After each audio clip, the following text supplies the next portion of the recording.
Hello hello hello, नमस्कार नमस्कार नमस्कार, good evening good evening good evening, नमस्ते। क्या मेरे प्यारे प्यारे जग से न्यारे सपोलों को नजर आ रही है आपकी प्यारी प्यारी जग से न्यारी समाप्ति ma'am? Good afternoon, good afternoon. अगर ऑडियो वीडियो क्लियर है तो एक बारी बेटा हम सब बना दीजिए, इसको म्यूट कर देना। तो जल्दी बताइए yes everybody, if the audio and the video is good तो please give me a thumbs up in the comment section. All good? मैं बहुत बढ़िया हूं बेटा, आप कैसे हैं ये बताइए। ऑल गुड, ऑल बढ़िया। तो क्या शुरू कर सकते हैं बेटा आज का लेक्चर नंबर कौन सा है? 5th, lecture number 5th of body fluids and it's circulation. और आज बेटा हमें पढ़ना है सर्कुलेटरी पाथवेज और ह्यूमन हार्ट के बारे में। लेट अस सी हम कितना पढ़ पाते हैं। और आज हमारे पास एक और चीज है बेटा, वो है एनसीईआरटी कैटलिस्ट। तो आज हम एनसीईआरटी में लेना, गर्म पानी भिजवा देना प्लीज, और उसके बाद एक ग्रीन टी भिजवा देना प्लीज। एनसीईआरटी कैटलिस्ट भी है, हमें कुछ बेटा क्वेश्चंस भी करने हैं आज, ठीक है? बहुत बहुत बढ़िया बहुत बढ़िया बहुत बढ़िया। तो क्या बेटा हम बिना टाइम की बर्बादी किए हुए सबसे पहले शुरू करेंगे बेटा क्या? समाप्ति एक्सप्रेस, जो हम पढ़ेंगे पिछली क्लास का एक क्विक रिवीजन, क्विक रिवीजन करेंगे बेटा एक बारी लास्ट क्लास का, और फिर बेटा आज की क्लास की हम शुरुआत करने वाले हैं। तो हाउ इज द जोश मेरे क्यूट से, मेरे छोटू से, प्यारे से, जग से न्यारे से सपोले, मेरा गला कैसा है? मेरा गला बेटा वैसा ही है बेटा। हाउ इज योर गला? माई गला इज बेटा बहुत ही बेकार, ठीक है? My gala cannot be good. For my gala to be good, I need to take a break for बेटा 1 month। कौन छुट्टी देगा बेटा मेरे को बताओ? कौन देगा 1 महीने छुट्टी? क्या तुम बेटा मेरे बिना 1 महीने क्लास कर लोगे? बोलो। या लक्ष्य के बच्चे कर लेंगे, या यकीन 2 के बच्चे पढ़ लेंगे? नहीं ना बेटा, तो तुम्हारी वजह से ही तो सारी परेशानियां हैं। हाँ, नहीं तो बड़े आए। सुनो अब मेरी बात, मैं तो कहती हूं कि 1 साल की छुट्टी ले लो, मस्त हॉलीडे पे जाओ, वर्ल्ड टूर करो। आहा क्या सपने हैं बेटा, ठीक है? लेकिन सब चीजों का वक्त आएगा, ठीक है? अब बेटा सुनो, शुरू करते हैं बेटा मेरे प्यारे प्यारे जग से न्यारे सपोले। गला ठीक हो जाएगा, कोई बात नहीं, थोड़ा सा बीच बीच में ब्रेक लेना चाहिए, बट उतना लंबा ब्रेक तो बेटा in between the session possible नहीं है, लेकिन ब्रेक लेना जरूरी है जीवन में बेटा। बिजी शेड्यूल में से भी थोड़ा बहुत टाइम निकालना जरूरी है। अब ज्यादा ज्ञान बेटा, मैम ना ज्ञानी एकदम, मैम के पीछे बेटा वो चमकदार बन जाता है और मैम एकदम ज्ञानी बन जाती है, तो हम बेटा वो नहीं बनाएंगे। हम शुरू करते हैं बेटा आज का लेक्चर। समाप्ति एक्सप्रेस से शुरुआत करते हैं बेटा। हमने पिछली क्लास में पढ़ा था क्या? हमने पिछली क्लास में पढ़ा था एक बहुत ही प्यारा कॉन्सेप्ट, इराइथ्रोब्लास्टोसिस फीटलिस, जिसे बोलते हैं क्या? Haemolytic disease of the new born, ठीक है? हमने पढ़ा था इसमें कि यार मैम कंडीशन ये है कि मम्मी को होने नहीं वाला है कुछ, मम्मी होनी चाहिए RH नेगेटिव। मम्मी जब RH नेगेटिव होती है और जो फर्स्ट प्रेगनेंसी में वो बच्चा कैरी करती है, जब वो RH पॉजिटिव होता है, तभी मैम ये इराइथ्रोब्लास्टोसिस फीटलिस की कंडीशन जो है उषा बेटा सेम हियर, ठीक है? तो बेटा हम उस कंडीशन में शुरू करते हैं इराइथ्रोब्लास्टोसिस फीटलिस। मैम जब पहली प्रेगनेंसी होती है तो कोई दुख दर्द समस्या नहीं होती, क्योंकि मैम देखो प्लेसेंटा नाम का एक स्ट्रक्चर होता है जो मदर के ब्लड को फीटस के ब्लड से मिक्स नहीं होने देता, दोनों को सेपरेट रखता है ma'am, that is placenta. Blood की कोई अदला बदली नहीं हो रही है। लेकिन जैसे ही मैम ये पहला बच्चा जन्म लेता है, दुनिया में आता है, इससे पहले कि ये डिसाइड करे कि ये डॉक्टर बनेगा या इंजीनियर बनेगा, होता यूं है बेटा कि हम कर देते हैं अम्बिलिकल कॉर्ड को कट। जब हम अम्बिलिकल कॉर्ड को कट करते हैं तो उसमें होता है 100% फीटल ब्लड, है ना? और हो सकता है देयर इज अ चांस कि वो जो फीटल ब्लड है बेटा उसकी मिक्सिंग हो जाए या वो मदर के कांटेक्ट में आ जाए। जैसे ही मम्मी जो होती है बेटा वो इस RH पॉजिटिव के कांटेक्ट में आती है, तो इस टाइम पे बेटा mummy anti RH antibodies generate कर लेती है। अब बेटा यही मम्मी क्या करेगी? जब सेकेंड टाइम प्रेग्नेंट होएगी, जब सेकेंड टाइम प्रेगनेंसी होएगी और इस बार भी ये बच्चा बेटा पॉजिटिव वाला कैरी करेगी, तो बेटा जी ये एंटी RH एंटीबॉडीज इस बच्चे के अंदर जाएंगे और उस बच्चे के जो आरबीसीज हैं, जो RH पॉजिटिव वाले हैं, उसका खात्मा कर देंगे, उसको बेटा उड़ा देंगे। इससे हो जाएगी आरबीसी की कमी, और बहुत ज्यादा आरबीसी की किलिंग हो गई तो हो जाएगा बेटा फेटल यानी कि डेथ।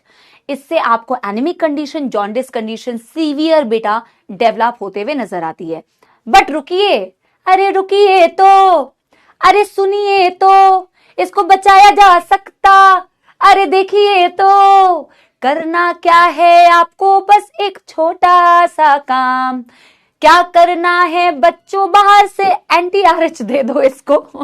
ठीक है, आपको क्या करना है, धन्यवाद भैया, आपको बेटा एंटी RH एंटीबॉडीज इनको देनी पड़ेगी बाहर से। समझ में आ रही है मेरे प्यारे प्यारे जग से न्यारे बच्चों को ये बात?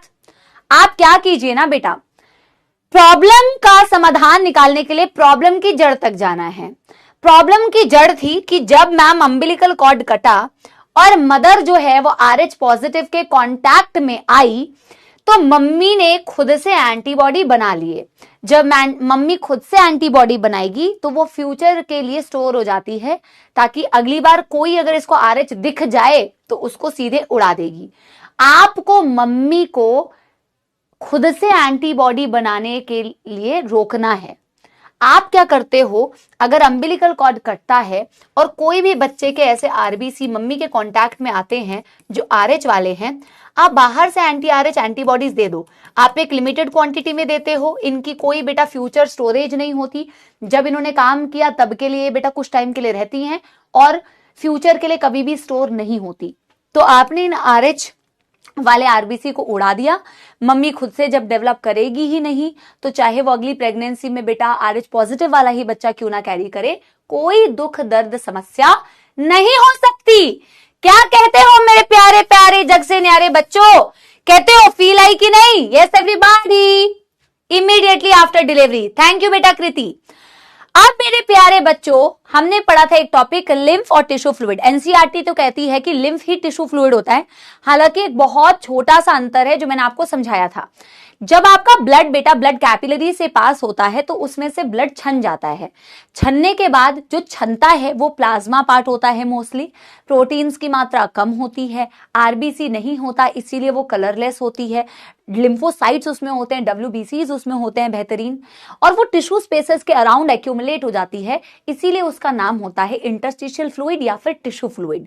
ये एक मिडलमैन की तरह काम करता है। कोई भी चीज ब्लड से टिश्यू तक पहुंचे या टिश्यू से ब्लड में वापस आए, इसको हमेशा इस मिडलमैन को क्रॉस करके जाना पड़ेगा। लेकिन ये टिश्यू फ्लूइड बेटा बनता रहता है और वहां से ड्रेन आउट होता रहता है, बनता रहता है और ड्रेन आउट होता रहता है। जैसे आपका ब्लड एक ब्लड वैस्कुलर सिस्टम के थ्रू मूव करता है, वैसे ही आपका लिम्फ भी लिम्फेटिक सिस्टम से मूव करता है, जिसमें लिम्फेटिक कैपिलरीज आती हैं, लिम्फेटिक वेजल्स आती हैं। तो लिम्फ जो आपके बेटा ये जो टिश्यू फ्लूइड आपके बेटा टिश्यू स्पेसेस के अराउंड एक्यूमुलेट हुआ था, ये बनता रहता है और फिर लिम्फ सिस्टम में मूव कर जाता है। जैसे लिम्फेटिक कैपिलरी में मूव किया, फिर लिम्फेटिक चैनल से मूव किया, और अल्टीमेटली आपकी जो बॉडी में ब्लड वेजल्स है, वेन्स, अल्टीमेटली ये टिश्यू फ्लूइड उसी में ड्रेन हो जाता है। अल्टीमेटली इसे ब्लड में ही मिलना है, ब्लड से ही जन्मा तो ब्लड में ही मिक्स हो गया बच्चों। टिश्यू फ्लूइड नाम आप तब तक यूज करते हो जब तक वो टिश्यू के अराउंड है। जैसे वो कैपिलरी में मूव कर गया, लिम्फेटिक कैपिलरी में या लिम्फेटिक सिस्टम में एंटर कर गया, अब आप बेटा उसको क्या बोलेंगे? लिम्फ बोलेंगे। बस इतनी सी बात है, इतनी सी बात है, मुझे तुमसे प्यार है। चलिए जी, फील नहीं आया आशुतोष? बेटा फील आने के लिए बेटा मैं एक चीज बोलना भूल गई थी, उसके लिए बुद्धि भी चाहिए, और बुद्धि के साथ साथ उसको इस्तेमाल करना भी आना चाहिए। आई एम सो सॉरी, ये मैं बताना भूल गई थी। चलिए बेटा शुरू करें क्या मेरे प्यारे प्यारे जग से न्यारे बच्चों के साथ में आज का बेहतरीन टॉपिक। बेटा देखो, आज जो टॉपिक पढ़ेंगे हार्ट की कुछ एनिमेशंस हम अगली क्लास में देखेंगे, आज नहीं देखेंगे, ठीक है? जो एनिमेशंस होंगी इससे रिलेटेड वो हम अगली क्लास में देखेंगे, लेकिन मैं लास्ट 15 मिनट्स में सिर्फ क्वेश्चन प्रैक्टिस कराऊंगी, ठीक है? यस एवरीबॉडी, चलिए जी, चलिए जी, चलिए जी, चलिए जी, चलिए जी, यस एवरीवन। हाँ जी, शुरू करते हैं बेटा। क्या शुरू करते हैं बेटा? Circulatory pathways.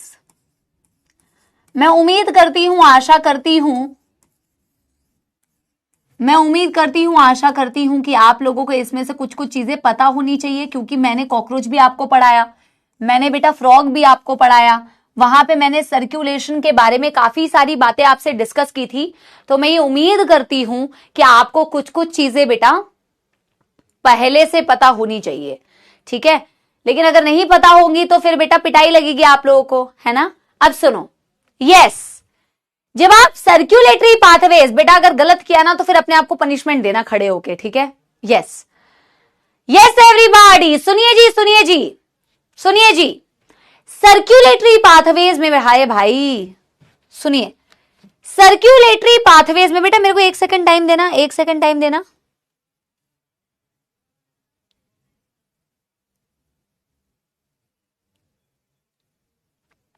हाँ जी, सर्कुलेटरी पाथवेज में बेटा सबसे पहले हमें यह जानना है कि कह रहे कैसे मारोगी मैम, तो इसीलिए तो मैंने बोला तुम खुद को मार लेना भाई, यही तो है बेटा, ऑनलाइन में यही हो सकती है। अब कैसे पिटाई करूंगी बेटा, है ना। सर्कुलेटरी पाथवेज में बेटा हमें सबसे पहले ये जानने की जरूरत है, हम तो ह्यूमंस के बारे में पढ़ने वाले हैं, बट हम इन जनरल कुछ एनिमल्स की बात करने वाले हैं, ठीक है। सर्कुलेटरी पाथवेज में आप देखोगे कुछ एनिमल्स होते हैं जिनमें ओपन सर्कुलेटरी पाथवे होता है, यानी कि ओपन सर्कुलेटरी सिस्टम, और कुछ एनिमल्स होते हैं बेटा जिनमें होता है क्लोज सर्कुलेटरी सिस्टम। सबसे पहली बात, कुछ एनिमल्स होते हैं जिनमें होते हैं 2 चेंबर हार्ट, किसी में होते हैं 3 चेंबर हार्ट, किसी में होते हैं 4 चेंबर हार्ट। कुछ एनिमल्स होते हैं जिनमें होता है सिंगल सर्कुलेशन, किसी में होता है मिक्स सर्कुलेशन, किसी में होता है डबल सर्कुलेशन। तो हमें सबसे पहले ये इंट्रोडक्टरी वाली चीजें बेटा कंप्लीट करनी है। जब हम बेटा सर्कुलेटरी पाथवेज की बात करते हैं तो हम सबसे पहले बात करते हैं कि जो सर्कुलेटरी सिस्टम होता है मैम वो 2 प्रकार का होता है मेजरली। जल्दी जल्दी इसे नोट कीजिए मेरे प्यारे बच्चों। सर्कुलेटरी सिस्टम जो होता है मैम 2 प्रकार का होता है, एक होता है ओपन और एक होता है बच्चों क्लोज। एक ओपन, एक होता है क्लोज। जब आप ओपन सर्कुलेटरी सिस्टम की बात करते हैं तो मैंने आपको समझाया था, ओपन का मतलब होता है बेटा ऐसे सर्कुलेटरी सिस्टम जहां ब्लड वेजल्स, किस किस को याद आ रहा है ये वाला, किस किस को याद आ रहा है बेटा ये वाली बात? यस यस एवरीबॉडी, किस किस को याद आ रही है बेटा ये वाली बात? ब्लड वेजल्स होते हैं, पुअरली डेवलप हो सकते हैं, ऐसा नहीं है एब्सेंट होते हैं। Blood vessels not bounded by capillary, blood vessels not bounded by capillary. आपकी जो ब्लड वेजल्स है वो कैपिलरी नेटवर्क से बाउंडेड नहीं होती है, कोई कैपिलरी नेटवर्क नहीं होता। बहुत शानदार, वेरी वेरी गुड। आपकी कैपिलरी नेटवर्क नहीं होती, ऐसा नहीं है कि ब्लड वेसल्स नहीं होती, वो कैपिलरी से बंधी हुई नहीं होती है, और इसीलिए बेटा not bounded by capillary, not bounded by capillary, hence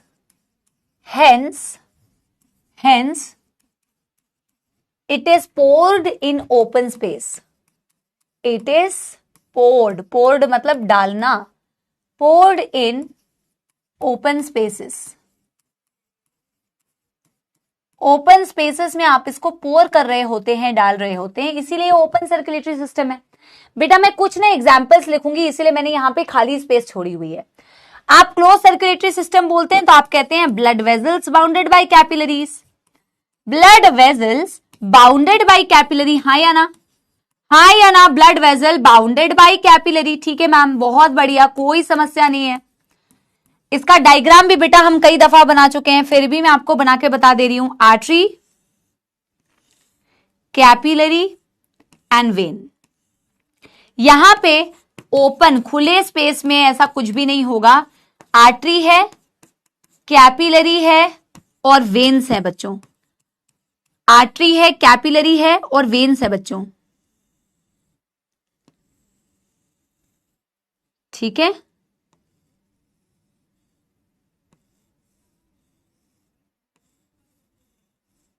ठीक है बच्चों, यस यस, बहुत शानदार, बहुत बढ़िया बात। मैं आपको यहीं पे बेटा ओपन और क्लोज सर्कुलेटरी सिस्टम के एग्जाम्पल्स बता दूंगी जो आपको आगे एनिमल किंगडम में भी काम आएंगे। एनिमल किंगडम में क्योंकि आपको बेटा ऑलरेडी पढ़ना है सारे एनिमल्स में किसमें ओपन, किसमें क्लोज, किसमें कैसा, तो आप क्योंकि वहां पे ऑलरेडी पढ़ने वाले हैं, यहीं पे कर लीजिए। आपको याद है जब हमने ब्रीदिंग वाला चैप्टर पढ़ा था तो मैंने आपको रेस्पिरेटरी स्ट्रक्चर्स पढ़ाए थे और मैंने आपसे कहा भी था कि रेस्पिरेटरी स्ट्रक्चर्स जो होते हैं बेटा, रेस्पिरेटरी स्ट्रक्चर्स जो होते हैं बेटा वो आपको मैंने सारे फाइलम्स के बता दिए थे बॉटम से लेके टॉप तक, क्योंकि आपको वो भी एनिमल किंगडम में पढ़ने थे। ठीक है, तो आपको यहां पे मैं सारे एग्जांपल्स, और बहुत आसान है एग्जांपल याद रखना, बहुत इजी है बेटा एग्जांपल याद रखना। देखो मैं ना आपको ओपन सर्कुलेटरी सिस्टम का एग्जांपल याद कराती हूं और क्लोज सर्कुलेटरी सिस्टम जो होता है बिल्कुल अपोजिट है, मतलब बचे हुए सारे फाइलम्स आपके ओपन क्लोज सर्कुलेटरी सिस्टम में आ जाएंगे। ठीक है, एंथे से हम ओपन सर्कुलेटरी सिस्टम याद रखते हैं। एंथे, A stands for arthropoda, A stands for arthropod, N stands for बेटा नॉन सिफेलोपोड मॉल्यूस्का। पहले आप लिख लीजिए फिर मैं आपको समझा रही हूं। Non cephalopod mollusc. T stands for tunicates, T stands for tunicates, H stands for hemichordate,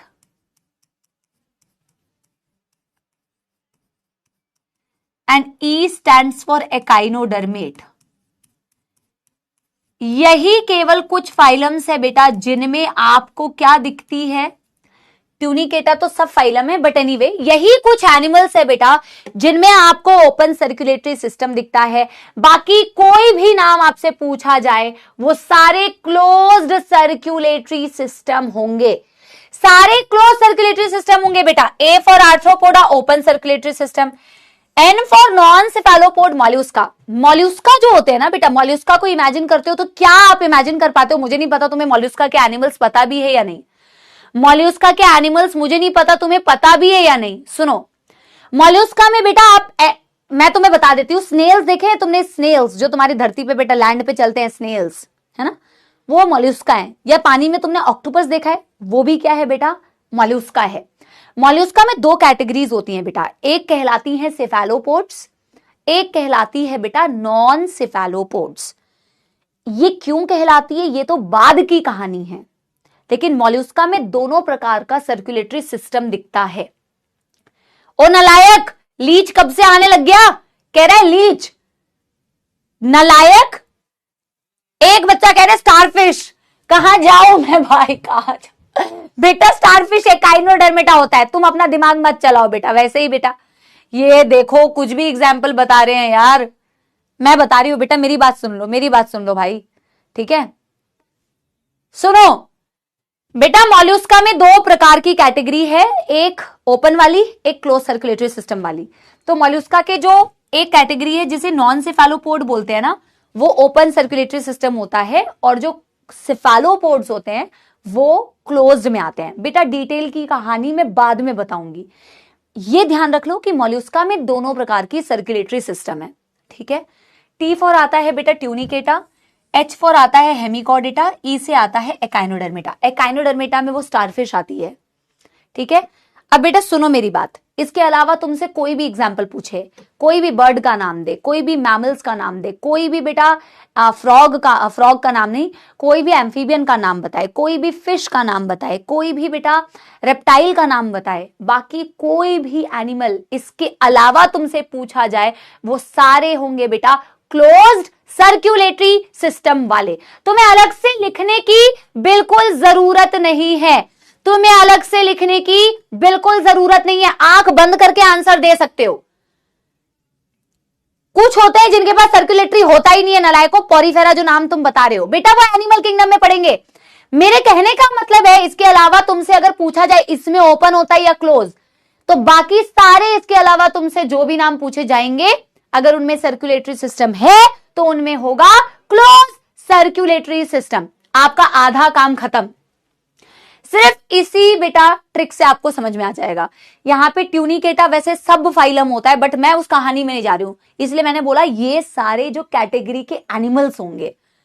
बेटा एक थम्स अप दे दो मुझे, एक थम्स अप दे दो बेटा, एक थम्स अप दे दो अगर यहां तक किसी को कोई दुख दर्द समस्या नहीं है तो। ये ओपन के एग्जाम्पल है बेटा, अगर यहां तक किसी को कोई दुख दर्द समस्या नहीं है तो एक थम्स अप दे दो। नहीं, किसका क्या मतलब होता है ये मैं अभी नहीं बता रही हूं बेटा।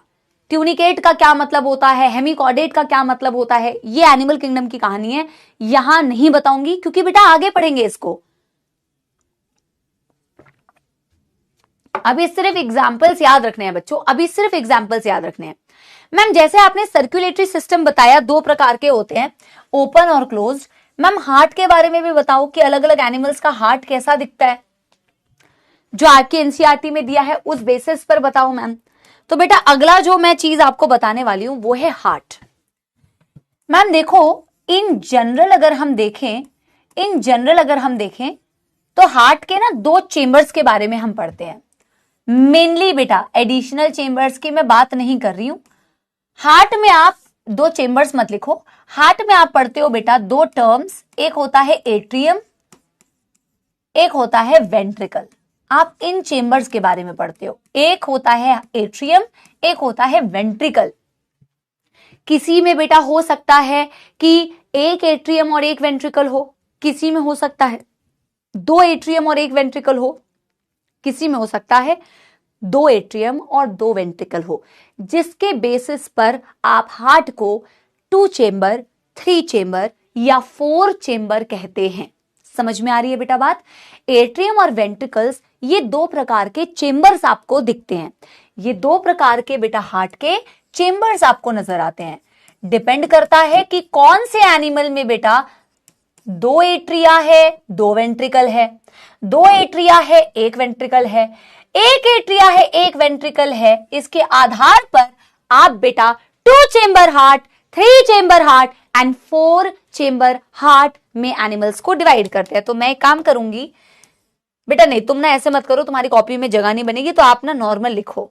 नंबर 1 मैं आपको बताने जा रही हूं बेटा 2 चेंबर हार्ट, 2 चेंबर्ड हार्ट।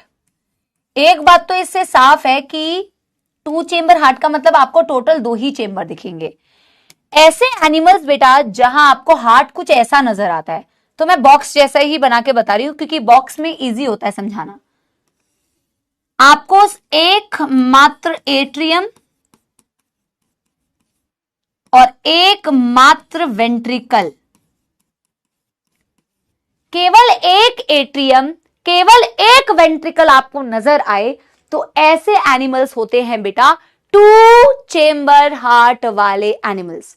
एक एट्रियम एक वेंट्रिकल, इसका बेहतरीन एग्जाम्पल है बेटा, बेहतरीन भाई बोर्ड यार हद हो गई, बेहतरीन एग्जाम्पल है बेटा इसका मछली जल की रानी, जीवन जिसका पानी। एग्जाम्पल है फिश, एग्जाम्पल है फिश। मेरी बात समझ गए?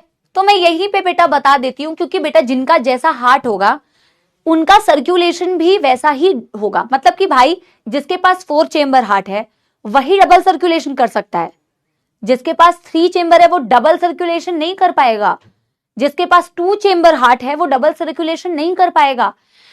आपके हार्ट में कितने चेंबर है ये डिसाइड करते हैं कि आपके हार्ट का या बॉडी का सर्कुलेशन कैसा होगा। Single circulation, double circulation, mix circulation, ये डिपेंड करेगा कि आपके हार्ट में चेंबर कितने हैं। जैसे बेटा इसके 2 चेंबर हार्ट है, इसकी बॉडी में जो सर्कुलेशन दिखता है, मछली का जो सर्कुलेशन होता है, दे शो सिंगल सर्कुलेशन, दे शो सिंगल सर्कुलेशन। समझना मेरी बात बेटा, इनकम्प्लीट डबल भी नहीं दिखाते ये दिखाते हैं सिंगल सर्कुलेशन। ये दिखाते हैं बेटा सिंगल सर्कुलेशन। अब समझना ये कैसे सिंगल सर्कुलेशन दिखाते हैं। इनका जो हार्ट होता है बेटा ये हमेशा डीऑक्सीजनेटेड ब्लड पंप करता है। इनका जो हार्ट होता है वो हमेशा कैसा ब्लड पंप करता है बच्चों? डीऑक्सीजनेटेड। सोच के देखो, हमारा हार्ट तो बेटा एक तरफ से ऑक्सीजनेटेड, एक तरफ से डीऑक्सीजनेटेड। इनका हार्ट भैया कहलाता है, पता है क्या? इनके हार्ट को बोला जाता है वीनस हार्ट। इनके हार्ट को क्या बोला जाता है? Venous heart. कारण क्या है वीनस हार्ट बोलने का? इनके हार्ट को वीनस हार्ट क्यों बोलते हैं? क्योंकि भैया इनका हार्ट ऑलवेज पंप्स, ऑलवेज बेटा it will pump deoxygenated blood. तो मैम टिश्यूज के पास क्या डीऑक्सीजनेटेड ब्लड जाता है? बिल्कुल भी नहीं। टिश्यूज के पास क्या डीऑक्सीजनेटेड ब्लड जाता है? बिल्कुल भी नहीं मैम। इनका हार्ट हमेशा डीऑक्सीजनेटेड, वीनस का मतलब ही होता है बेटा डीऑक्सीजनेटेड। वीनस, वीन्स यूजुअली बेटा डीऑक्सीजनेटेड ब्लड कैरी करती है, एक्सेप्शंस होते हैं, बट वेन की जब आप बात करते हैं ना बेटा, तो वेन में हमेशा ख्याल रखें कि डीऑक्सीजनेटेड वर्ड यूज किया जाता है। तो वीनस हार्ट बोलते हैं क्योंकि बेटा जी ये डीऑक्सीजनेटेड ब्लड पंप करता है। पर कहां भेजता है मैम ये डीऑक्सीजनेटेड ब्लड को? ये भेजता है गिल्स के पास। बेटा फिश के पास क्या होती है? इनके जो रेस्पिरेशन का जो मेन आधार है वो है गिल्स। समझ आ रही है बेटा बात? यस और नो? यस और नो? गिल्स होती है बेटा जो इनमें इस ब्लड में ऑक्सीजन डालेंगी। समझ रहे हो मेरी बात? गिल्स से ही ब्लड में ऑक्सीजन आएगा। तो भैया ये डीऑक्सीजनेटेड ब्लड जाता है गिल्स के पास ताकि गिल्स उसमें ऑक्सीजन डाल दे। आप ब्रीदिंग करोगे, मछली जल की रानी सांस लेगी तो बेटा ऑक्सीजन आएगा। जैसे ऑक्सीजन आएगा तो बेटा अब गिल्स से आगे जो ब्लड जाने वाला है वो ब्लड क्या होगा? ऑक्सीजनेटेड। बताओ कोई दुखदर समस्या? बताओ कोई दुखदर समस्या, हाँ या ना?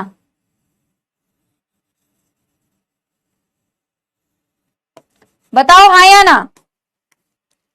ये ब्लड क्या कहलाएगा? Oxygenated blood. और ये ऑक्सीजनेटेड ब्लड अब पहुंच जाएगा तुम्हारे टिश्यू के पास या बॉडी में सेल्स के पास। समझ में आ गई बात? फिर बेटा टिश्यू से निकलेगा डीऑक्सीजनेटेड ब्लड। फिर वो डीऑक्सीजनेटेड ब्लड कहां जाएगा? फिर से हार्ट के पास। यहां से डीऑक्सीजनेटेड ब्लड वापस से हार्ट के पास। समझ में आ गई बात? और इसीलिए तो बेटा इसे सिंगल सर्कुलेशन कहते हैं, क्योंकि हार्ट सिर्फ एक ही बार पंप करता है, डबल सर्कुलेट कर ही नहीं रहा है, सिंगल सर्कुलेशन कर रहा है। Because heart is only pumping the blood once, एक ही बार पंप करता है, वो भी डीऑक्सीजनेटेड करता है, इसीलिए तो वीनस कहलाता है। कितनी सरल सी बात है बेटा, आप मुझे बताइए, कितनी इजी बात है। हमारे में ऐसा नहीं होता भाई, हमारे में एक साइड से डीऑक्सीजनेटेड पंप होता है, एक साइड से ऑक्सीजनेटेड पंप होता है। पहले डीऑक्सीजनेटेड पंप होता है, वो लंग्स के पास जाती है, वहां से ऑक्सीजन भर के पहले हार्ट में वापस आता है, फिर हार्ट बेटा ऑक्सीजनेटेड को पंप करती है, जो मैं आपको डिटेल में इस चैप्टर में आगे पढ़ाने वाली हूं। मेरी बात समझ रहे हो? मेरी बात समझ रहे हो? जितने भी 2.0 के बच्चे यहां आके पढ़ रहे हैं, कृपया करके बेटा पहले के चैप्टर्स को भी पढ़ के आइए बेटा, प्लीज, इट्स अ रिक्वेस्ट। आप यहां पे आके पढ़ रहे हैं, कोई दिक्कत नहीं है, लेकिन आप प्लीज पहले के भी टॉपिक्स को पढ़ के आइए बेटा, इट्स अ रिक्वेस्ट बेटा। Done done done done done done done, कोई समस्या तो नहीं बेटा। इसीलिए इसे सिंगल सर्कुलेशन बोलते हैं, because heart pumps only once. Heart pumps only once. बेटा मिक्स सर्कुलेशन तो तुम्हें ऑलरेडी पता है, मिक्स सर्कुलेशन तो तुम्हें ऑलरेडी पता है बच्चों। इनकम्प्लीट डबल सर्कुलेशन भी बोलते हैं, मिक्स सर्कुलेशन भी बोलते हैं, जो तुम्हें बेटा फ्रॉग में अभी अभी तुमने पढ़ा था, फ्रॉग में तुमने बेटा ऑलरेडी भी पढ़ा था, ठीक है। चलो हम अब बेटा सेकेंड दूसरा जो हम पढ़ने वाले हैं, दैट इज बेटा 3 चेम्बर हार्ट, है ना। 3 चेम्बर्ड हार्ट, 3 चेम्बर हार्ट। अब 3 चेम्बर में मैम 2 क्या होंगे और 1 क्या होगा, ये भी तो मन में कंफ्यूजन होती है। तो जब आप बेटा 3 चेम्बर हार्ट पढ़ते हैं तो आपको ऑलरेडी पता है, क्योंकि आप बेटा क्या पढ़ चुके हैं, आप फ्रॉग पढ़ चुके हैं, और फ्रॉग में बेटा 3 चेम्बर हार्ट होती है। वेंट्रिकल हमेशा 1 एट्रियम होगा 2, एट्रियम होगी 2, वेंट्रिकल होगा बेटा हमेशा 1। ये वेंट्रिकल, ये हो गया बेटा आपका राइट एट्रियम,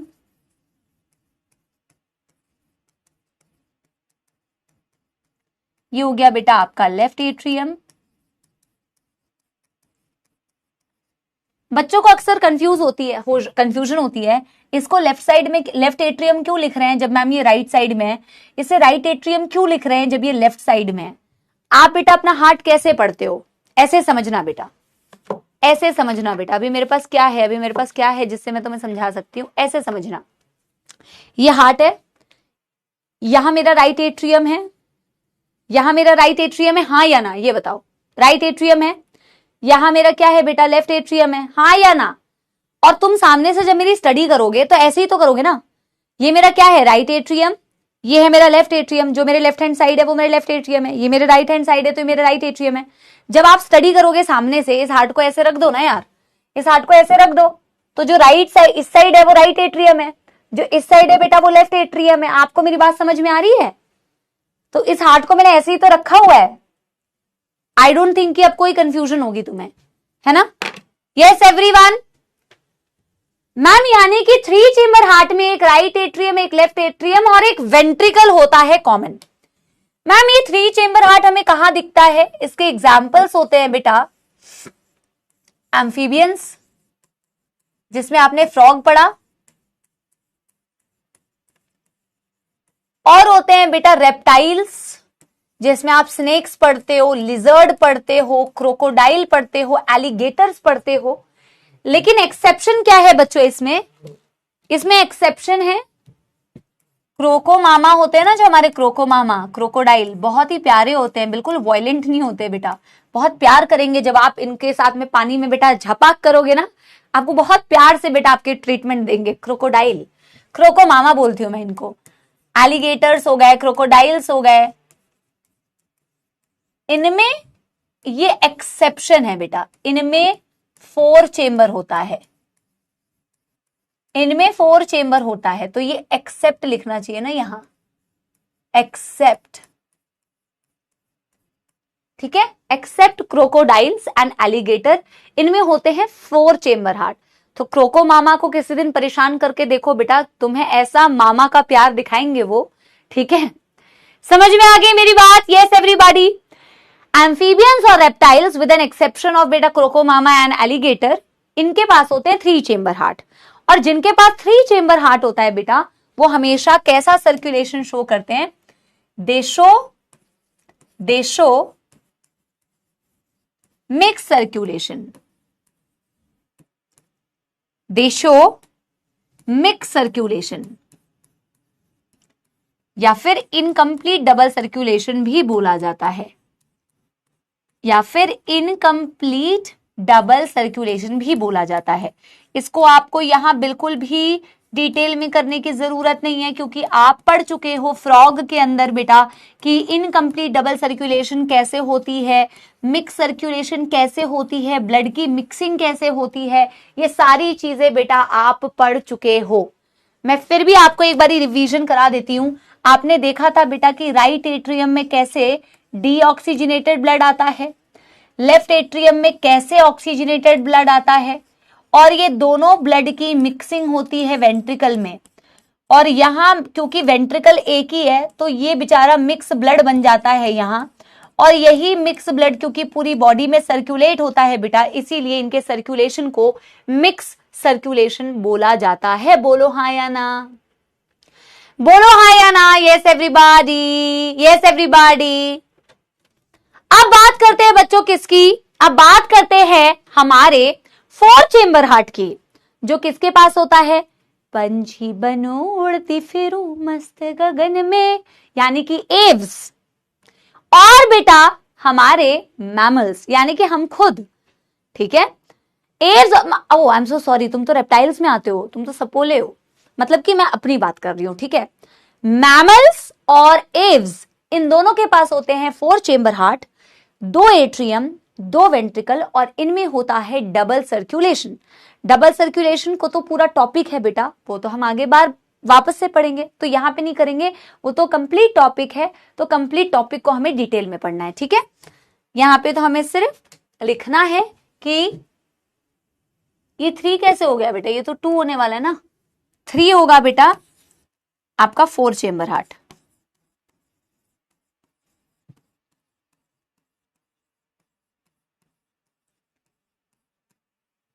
और जब आप 4 चेंबर हार्ट बोलते हैं तो मैम इनमें आती हैं हमारी एव्स, यानी कि बेटा पंछी, और बेटा आपकी मैमल्स, ठीक है। अब यहां पे मैं अगर चेंबर्स को बनाऊं, कृपया करके जल्दी जल्दी नोट करें, तो पूरे बेटा आपको यही तो ड्राइंग अभी आपको बनानी है। ये राइट एट्रियम, ये लेफ्ट एट्रियम, ये लेफ्ट वेंट्रिकल, ये राइट वेंट्रिकल, समझ लगा सभी को। Right atrium, right ventricle,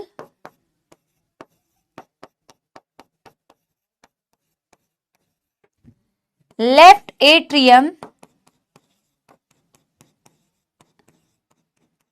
and left ventricle.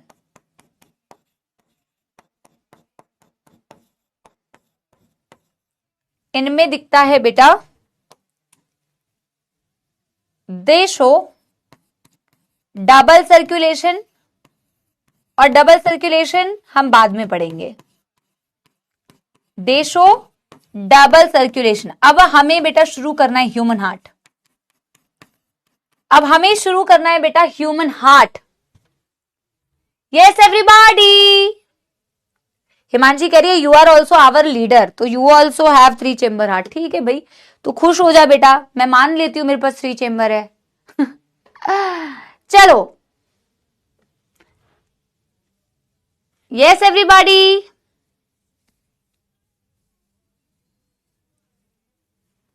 बेटा पहले यहां तक की एनसीईआरटी की रीडिंग करते हैं और फिर बेटा ह्यूमन हार्ट शुरू करते हैं, ठीक है। ह्यूमन हार्ट शुरू करते हैं। डन? एक्साइटेड? बहुत ही प्यारा सा एक डायग्राम बनता है बेटा, जो डायग्राम आपको शायद एनसीईआरटी में देख के डिफिकल्ट लगे, बट मेरे साथ साथ बेटा 1 बाय 1 बनाते जाओगे ना, साथ के साथ आपको डायग्राम्स बहुत इजी लगेंगे। पक्की बात है बेटा, पक्का प्रॉमिस, ठीक है। चलो पहले एनसीईआरटी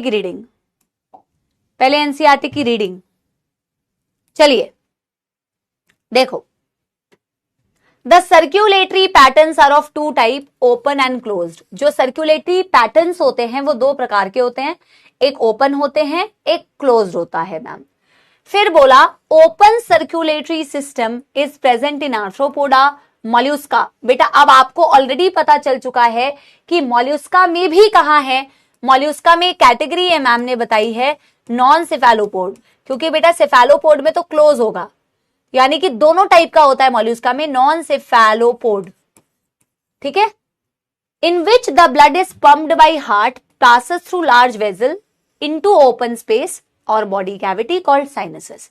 जहां बेटा ब्लड वेजल्स तो हैं, बट वो ब्लड वेजल्स कैपिलरी से बाउंडेड नहीं है, और मैम वो ओपन स्पेसेस में ब्लड को डंप करती है। एक बच्ची का क्वेश्चन है कि मैम अलग अलग चेंबर्स की क्यों जरूरत पड़ती है? क्योंकि बेटा आप अलग अलग जगह पे रहते हो, हम इवॉल्व ही ऐसे हुए हैं, हमारा इवोल्यूशन ही ऐसे हुआ है। जो पानी में रहने वाले हैं उनकी रिक्वायरमेंट अलग है, जो टेरिस्ट्रियल में रहने वाले हैं उनकी रिक्वायरमेंट अलग है, फिर टेरिस्ट्रियल में भी आप कैसे रहते हो आपकी रिक्वायरमेंट अलग है। तो इवोल्यूशन ऐसे हुआ है, इसीलिए। प्रयाग पूछ रहा है साइनसेस क्या होता है। प्रयाग बेटा तूने कॉकरोच नहीं पढ़ा क्या? ओपन स्पेसेस को साइनसेस बोलते हैं। प्रयाग पढ़ के नहीं आया तू बिल्कुल। Annelida chordata have a closed circulatory system in which blood pumped by the heart is always circulated through a closed network of blood vessel. चाहे बेटा एनालिडा हो चाहे कॉर्डेटा हो, आपको कोई भी नाम दिया जाए अपार्ट फ्रॉम एंथे, वो सब में होगा क्लोज्ड सर्कुलेटरी सिस्टम, वो सब में होगा क्लोज सर्कुलेटरी सिस्टम, ठीक है। This pattern is considered to be more advantageous as the flow of fluid can be precisely regulated. बेटा आप खुद सोच के देखो, क्लोज सर्कुलेटरी सिस्टम बोला है कि वो ज्यादा क्या है, एडवांटेजियस है। क्योंकि आप उसमें ब्लड को रेगुलेट कर सकते हैं। ऑब्वियस सी बात है बेटा, आप खुद सोच के देखिए, अगर घर में आपकी एक पाइपलाइन भी फट जाए तो पानी कितना अनकंट्रोल तरीके से बहता है। आप मुझे बताइए, खुद लॉजिकली अपने डेली लाइफ से रिलेट करो। आपका पाइप कहीं से भी लीक हो जाए ना बेटा, परेशानी ही परेशानी हो जाती है। अभी तो आप बहुत छोटे छोटे हो, तो आपको घर की घरेलू चीजों से फर्क नहीं पड़ता है। कल को आप में भी बेटा अडल्टिंग आएगी, आप ऐसी छोटी छोटी चीजों से परेशान हो जाएंगे जब आप एडल्टिंग करेंगे। अभी तो आपके माता पिता परेशान होते हैं, आपको क्या ही फर्क पड़ता है, गैस खत्म हो गया है, पाइप फट गई है, हम तो अपना मस्त पढ़ रहे हैं, हमें क्या समस्या, हमें तो खाने को मिल रहा है, सोने को मिल रहा है ना। बट आप ये इमेजिन कर सकते हैं कि एक पाइपलाइन अगर फट जाए तो भैया बहुत प्रलय आ जाएगा। वैसे ही बेटा, अब पाइप है तो बड़ा रेगुलेटेड वे में पानी बह रहा है। टैप अगर बेटा थोड़ा सा भी लीक कर जाता है तो कैसे आपका पानी वेस्ट होता है। उसी प्रकार से जब क्लोज सर्कुलेटरी सिस्टम है तो बड़ा ही प्रिसाइज वे में, रेगुलेटेड वे में ब्लड का मूवमेंट हो रहा है। ओपन सर्कुलेटरी सिस्टम में उतना रेगुलेटेड वे में मूवमेंट नहीं होता है। ठीक है, अब देखो, ऑल वर्टिब्रेट्स, वर्टिब्रेट्स कौन होते हैं बेटा, ये सारे जो नाम मैंने आपको बताए, ये मैंने आपको ब्रीदिंग वाले चैप्टर में भी बताया था। वर्टिब्रेट्स कौन है, fish, amphibians, fish, amphibians, reptilians, Aves and mammals. ये सारे क्या है बेटा आपके वर्टिब्रेट्स, ये सारे क्या है बेटा वर्टिब्रेट्स। बोला all vertebrate possesses muscular heart, muscular chambered heart. सबके पास वेल डेवलप्ड बेटा, मस्कुलर मतलब मसल से बने हुए, well developed muscular chambered heart होते हैं। जहां fish has 2 chamber heart with an atrium and a ventricle, एक atrium एक ventricle. Amphibians and reptiles except crocodiles and also beta alligators have a 3 chamber heart with 2 atria and a single ventricle. 2 atria और एक ventricle होता है बेटा किसके पास, आपके reptiles and beta amphibians के पास, with some exception, whereas crocodiles, birds, mammals possesses a 4 chamber heart, जहां 2 atria होते हैं, 2 वेंट्रिकल होते हैं, जिनमें 4 चेंबर तो 2 एट्रिया 2 वेंट्रिकल्स। ठीक है, मीनिंग ऑफ वर्टिब्रेट्स बेटा एनिमल किंगडम में पढ़ेंगे, मीनिंग ऑफ सेफेलोपोड एनिमल किंगडम में पढ़ेंगे। In fish, the heart pump out deoxygenated blood which is oxygenated by the gills and supplied to the body parts, from where the deoxygenated blood is returned back to the heart. इसीलिए इसे single circulation बोलते हैं। बोला मछली का जो heart होता है वो डीऑक्सीजनेटेड ब्लड पंप करता है और वो डीऑक्सीजनेटेड ब्लड गिल्स के पास जाता है ऑक्सीजन की भीख मांगने, और फिर उसमें जब ऑक्सीजन आ जाता है तो वही गिल्स से बेटा ऑक्सीजन फिर बॉडी पार्ट्स को सप्लाई होती है, बॉडी पार्ट से फिर से डीऑक्सीजनेटेड ब्लड हार्ट के पास जाता है। इसे कहा जाता है single circulation. In amphibians and reptile, the left atrium receive the oxygenated blood, left side में ऑक्सीजनेटेड ब्लड आया, गिल से आया, लंग से आया, स्किन से आया, जहां से भी उन्होंने सांस ली बेटा वहां से आया। And the right atrium gets the deoxygenated from the other body parts. मैंने बताया ना, राइट साइड में deoxygenated, लेफ्ट साइड में बेटा oxygenated. However, they get mixed in a single ventricle that pumps out the mixed blood in complete double circulation. हालांकि एक single ventricle होने की वजह से ये ऑक्सीजनेटेड डीऑक्सीजनेटेड मिक्स हो जाते हैं और हार्ट यानी कि वेंट्रिकल पूरी बॉडी में फिर मिक्स ब्लड को बेटा सर्कुलेट करता है, जिसे मिक्स सर्कुलेशन बोला। In birds and mammal, oxygenated, deoxygenated are received by left and right atrium respectively. इसको छोड़ दो, इसे मैं बाद में बताऊंगी। इसे छोड़ दो क्योंकि इसे मुझे डिटेल में बताना है जब मैं आपको डबल सर्कुलेशन पढ़ाऊंगी तो। Done done done done, yes everybody. कोई दुखदर्द समस्या, एक थम्स अप दे दो, एक थम्स अप दे दो बेटा, यस एवरीबॉडी। शुरू करेंगे फिर बेटा हम ह्यूमन हार्ट, शुरू करेंगे बेटा फिर हम क्या, ह्यूमन हार्ट। ह्यूमन हार्ट यानी कि हम ह्यूमन सर्कुलेटरी सिस्टम के बारे में पढ़ने वाले हैं। हेडिंग डालिए ह्यूमन सर्कुलेटरी सिस्टम। पहले कुछ बेसिक बातें करेंगे। Human circulatory system, human circulatory system, human circulatory system, ठीक है। ऑब्वियस ही बात है हमारे, अरे यार कौन सा कलर है ये, ऑब्वियस ही बात है मैम हमारे पास, क्योंकि 4 चेंबर अभी अभी आपने बताया, 4 चेंबर आपने अभी भी बताया, 4 चेंबर हार्ट होता है और हमारे पास होता है डबल सर्कुलेशन। सबसे पहले हम यही वाली बात लिखते हैं और फिर हम बेटा ह्यूमन हार्ट को समझना स्टार्ट करते हैं। बेटा देखो बहुत इंपॉर्टेंट टॉपिक है, इन जनरल भी बहुत इंपॉर्टेंट टॉपिक है, आपको बिल्कुल बेसिक से स्टार्ट करना है। ऐसे मान के चलो आपको कुछ भी नहीं आता, तो कुछ भी नहीं आता से ही आपको स्टार्ट करना है, तभी बेटा आप इस टॉपिक को बेहतरीन तरीके से समझ पाएंगे, बहुत बेहतरीन तरीके से समझ पाएंगे। बिल्कुल बेसिक से बेटा हम पढ़ेंगे, बिल्कुल बेसिक से, ठीक है। यस एवरीबॉडी, जब हम बेटा अपने हृदय की बात करते हैं, हृदय जो मैम का बड़ा ही कोमल है, काइंड है, प्यार से भरा हुआ है, बहुत ही मासूम दिल है बेटा, ठीक है।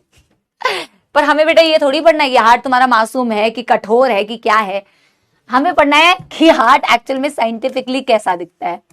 जब मैं बेटा हार्ट की बात करती हूं तो पहली बात तो इसका ओरिजिन एनसीईआरटी कहती है मीजोडर्मल। आपको मैं पहले तो बता देती हूं इसका क्या अर्थ है, आगे आप जब ग्लैंड्स वाला चैप्टर पढ़ोगे ना बेटा तो ये वाले शब्द आपको बहुत कॉमनली मिलेंगे, मीजोडर्मल, एंडोडर्मल, एक्टोडर्मल। तो मैं थोड़ा सा इसकी बेसिक्स आपको बता देती हूं, है ना, ठीक है। सुनो, यस, जब आप हार्ट की बात करते हैं बेटा या किसी भी बॉडी के पार्ट की बात करते हैं, जब आप बेटा एम्ब्रियोनिक स्टेज में थे ना, मम्मी के यूट्रस के अंदर, जब आप मम्मी के यूट्रस के अंदर थे, पहले तुम्हारी आंखें क्लोज थी, तुम ऐसे पड़े हुए थे, कुछ दुनियादारी की खबर नहीं है, पता होता तो बेटा शायद आते ही ना बाहर, ठीक है, इतना टफ लाइफ है, आराम से बेटा अपनी जिंदगी काट रहे थे मजे में, है ना। जब तुम फॉर्म होना स्टार्ट होते हो, पहले से तुम्हारी बेटा हाथ पैर ऑर्गन्स थोड़ी बन गए होते हैं, पहले तो एक स्पर्म था, एक ओवा था, फ्यूज करके जाइगोट बनता है, स्पर्म और ओवा मिलके एक जाइगोट बनाता है, एक सिंगल सेल, और बेटा वो सिंगल सेल डिवाइड करती है, 2 सेल बनते हैं, फिर बेटा 4 सेल बनते हैं, फिर बेटा 8 सेल बनते हैं। इसे लिखना नहीं है, इसे सिर्फ बेटा समझना है, ठीक है। ऐसे करते करते करते करते करते करते एक स्टेज आती है, हम पहले बॉल जैसे दिखते होते हैं, जैसे फुटबॉल है ना, हम वैसे दिखते होते हैं यार। एक स्टेज आती है जिसमें आपकी सेल्स जो होती है 3 लेयर्स में अरेंज हो जाती है। एक लेयर कहलाती है एक्टोडर्म, एक लेयर कहलाती है मेसोडर्म, एक लेयर कहलाती है एंडोडर्म। समझ रहे हो मेरी बात? एंडोडर्म की सेल्स आगे जाके कुछ बॉडी पार्ट्स को बनाएगी, मेसोडर्म की सेल्स आगे जाके कुछ बॉडी पार्ट्स को बनाएंगी, और एक्टोडर्म की सेल्स आगे जाके कुछ बॉडी पार्ट्स को बनाएंगी। जो भी बॉडी पार्ट मेसोडर्म से बना उसका ओरिजिन मेसोडर्मल हो गया, जो भी बॉडी पार्ट एक्टोडर्म वाली लेयर से बना वो एक्टोडर्मल हो गया, जो भी बॉडी पार्ट एंडोडर्म की लेयर से बना वो एंडोडर्मल हो गया, है ना। इसकी पूरी कहानी आपको अगेन एनिमल किंगडम में पढ़ाई जाएगी, लेकिन अभी के लिए तुम्हारे लिए बेसिक काफी है कि भाई एक स्पर्म होता है, एक ओवा होता है, वो फ्यूज करके एक सिंगल सेल जाइगोट बनाता है, और वो जाइगोट डिवाइड करता है 2 सेल्स, डिवाइड करते करते खूब सारे सेल्स बनते जाते हैं, एक से मल्टीपल सेल्स बनते जाते हैं, और एक स्टेज आती है जिसमें तुम्हें ये 3 लेयर्स नजर आती हैं, एक्टोडर्म, एंडोडर्म, मेसोडर्म, जिनसे सारे बॉडी पार्ट्स बनते हैं। हार्ट क्योंकि बना बेटा मेसोडर्म से, इसीलिए उसकी ओरिजिन होती है मेसोडर्मल। क्या समझे? हार्ट बनता है बेटा मेसोडर्म लेयर से, इसीलिए उसकी ओरिजिन होती है मेसोडर्मल।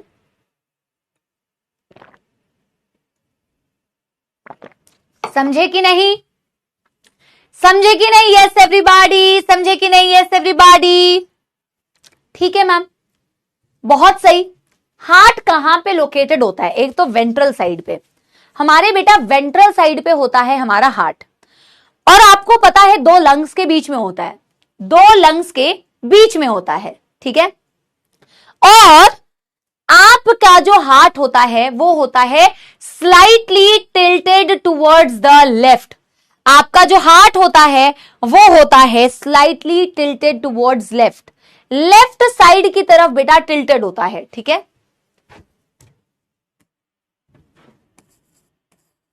लोकेशन,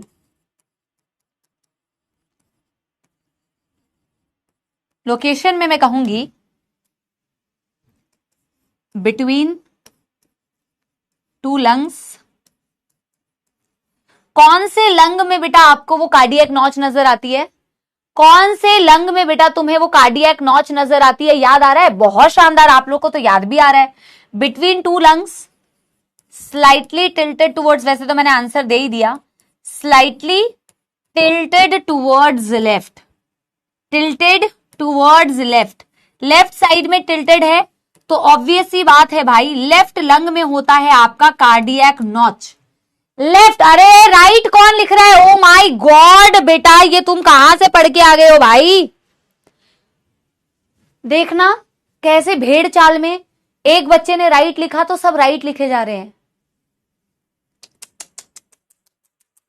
मैंने ऐसे दिखाया भी, बेटा खड़े हो जाओ, stand up and hit yourself, slap yourself जोर से।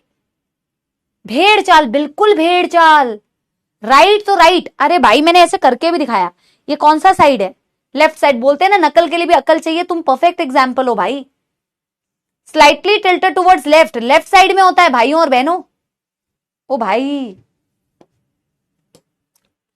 अगर तुम बेटा एक छोटा सा डायग्राम बना रही हो, इसके बाद तो बेटा बड़ा डायग्राम हमें बनाना ही है। मैं एक छोटा सा डायग्राम बना रही हूं ये दिखाने के लिए, हार्ट की कवरिंग होती है बेटा। एक छोटू सा डायग्राम बनाओ। ये तुम्हारा हार्ट है, हार्ट के अराउंड बेटा डबल मेम्ब्रेनस कवरिंग होती है। हाँ, जैसे अपनी पिटाई लगा दी बेटा बैठ जाओ, जैसे अपनी पिटाई लगा दी ना बैठ जाओ। हार्ट के अराउंड बेटा होती है डबल मेम्ब्रेनस कवरिंग। एक मैं बना रही हूं पिंक कलर से, जैसे लंग्स के अराउंड तुमने बनाया था ना बेटा, बिल्कुल वैसा ही है। और एक मैं बना रही हूं येलो कलर से, ठीक है। हार्ट के अराउंड ये डबल मेम्ब्रेनस इतनी दूर दूर नहीं होती है, मैं तुम्हें बना के बता रही हूं दूर दूर, बट इतनी दूर दूर नहीं होती है। ऑलवेज मैंने तुम्हें वहां पे भी कहा था, जो बाहर की तरफ होती है उसके लिए हमेशा वर्ड यूज किया जाता है पेराइटल, और जो अंदर की तरफ होती है बेटा उसके लिए वर्ड यूज किया जाता है विसरल। लंग्स में बोला था पेराइटल प्लूरा, विसरल प्लूरा। यहां पे बोलते pericardium, pericardium, pericardium is around the heart, visceral pericardium towards the heart, and बेटा पेराइटल पेरिकार्डियम आउटसाइड। ये आउटर की तरफ पेराइटल और ये अंदर की तरफ विसरल। यस, हाँ या ना? और इसके बीच में भरा होता है मैम फ्लूइड, फ्रिक्शन को रोकने के लिए, जैसे आपने वहां पे भी पढ़ा था लंग्स में भी। इसे बोलते हैं प्लूरल फ्लूइड, इन दोनों के बीच में। इसे क्या बोला ma'am? Pleural fluid. This is pleural fluid.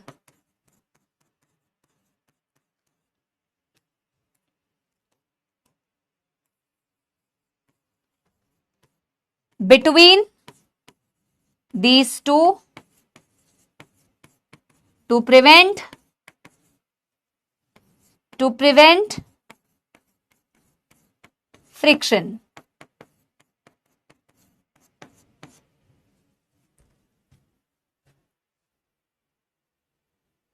Oh sorry, okay, my mistake. Pericardial fluid मुंह से निकल गई। लंग्स कंपेयर कर रही थी ना बेटा, तो लंग्स को कंपेयर करते करते प्लूरल निकल गई मेरे मुंह से बेटा, गलती हो गई। पेरिकार्डियल फ्लूइड भाई, पेरिकार्डियल फ्लूइड, ठीक है।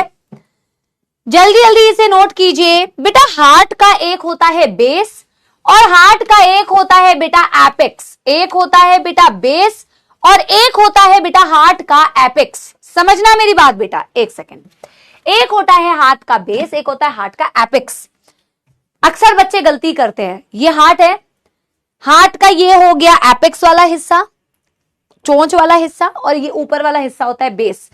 आप इसमें गलती करते हैं, इस चीज को बिल्कुल ध्यान से याद रखिएगा। जो ये वाला हिस्सा है ये बेस है, जो ये वाला हिस्सा है वो हार्ट का एपेक्स है।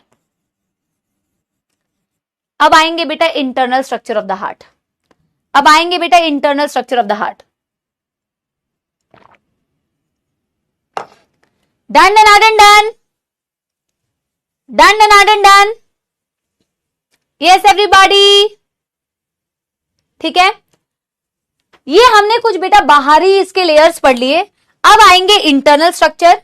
इंटरनल स्ट्रक्चर वैसे तो हाफ पेज में बन जाना चाहिए, बट मैं चाहूंगी आप एक फुल पेज में बनाइए, कॉपी को लैंडस्केप में कन्वर्ट कर दीजिए, क्योंकि हमें लेफ्ट और राइट साइड में बहुत सारी लेबलिंग करनी है बेटा। तो आप इंटरनल स्ट्रक्चर ऑफ जब ह्यूमन हार्ट अभी बनाने वाले हैं, आप सेंटर पे डायग्राम बनाइएगा। कॉपी को पहले लैंडस्केप में बनाइए, कन्वर्ट कीजिए, सेंटर पे डायग्राम बनाइए, और लेफ्ट और राइट में आपको क्योंकि खूब सारी लेबलिंग करनी है तो एक कंप्लीट पेज लीजिए, लैंडस्केप में बनाइए, ठीक है। मैं आपको पहले ही बता चुकी हूं। अब बेटा हम शुरू करते हैं। मैं एक यहां पे हेडिंग डाल लेती हूं, internal structure of the heart. Internal structure of the heart, internal structure of heart. Okay जी, इंटरनल स्ट्रक्चर ऑफ हार्ट, ठीक है। नॉट डन, चलो लिख लो। तुम भाई कौन सी दुनिया में रहते हो जो नॉट डन करते हो? जल्दी करो नॉट डन के बच्चे।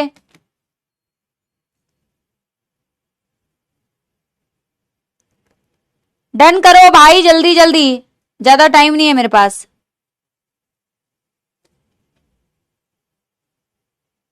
चलो हो गया, डन डन डन डन। चलिए अब बनाएंगे बेहद ही खूबसूरत बेटा world class diagram, internal structure of the heart. Centre पे डायग्राम, लैंडस्केप में डायग्राम, और शुरू करते हैं बेटा। पेंसिल से बनाइएगा, मैं तो बेटा बोर्ड है, मैं तो मिटा लूंगी, तुम मिटा नहीं पाओगे, ठीक है।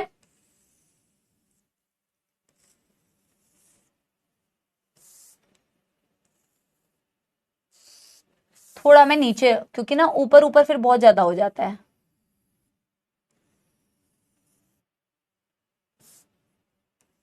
पहले इसकी आउटलाइन, टेढ़ा बन गया थोड़ा। सबसे पहले तो बेटा इसकी आउटलाइन ही बनाना जरूरी है।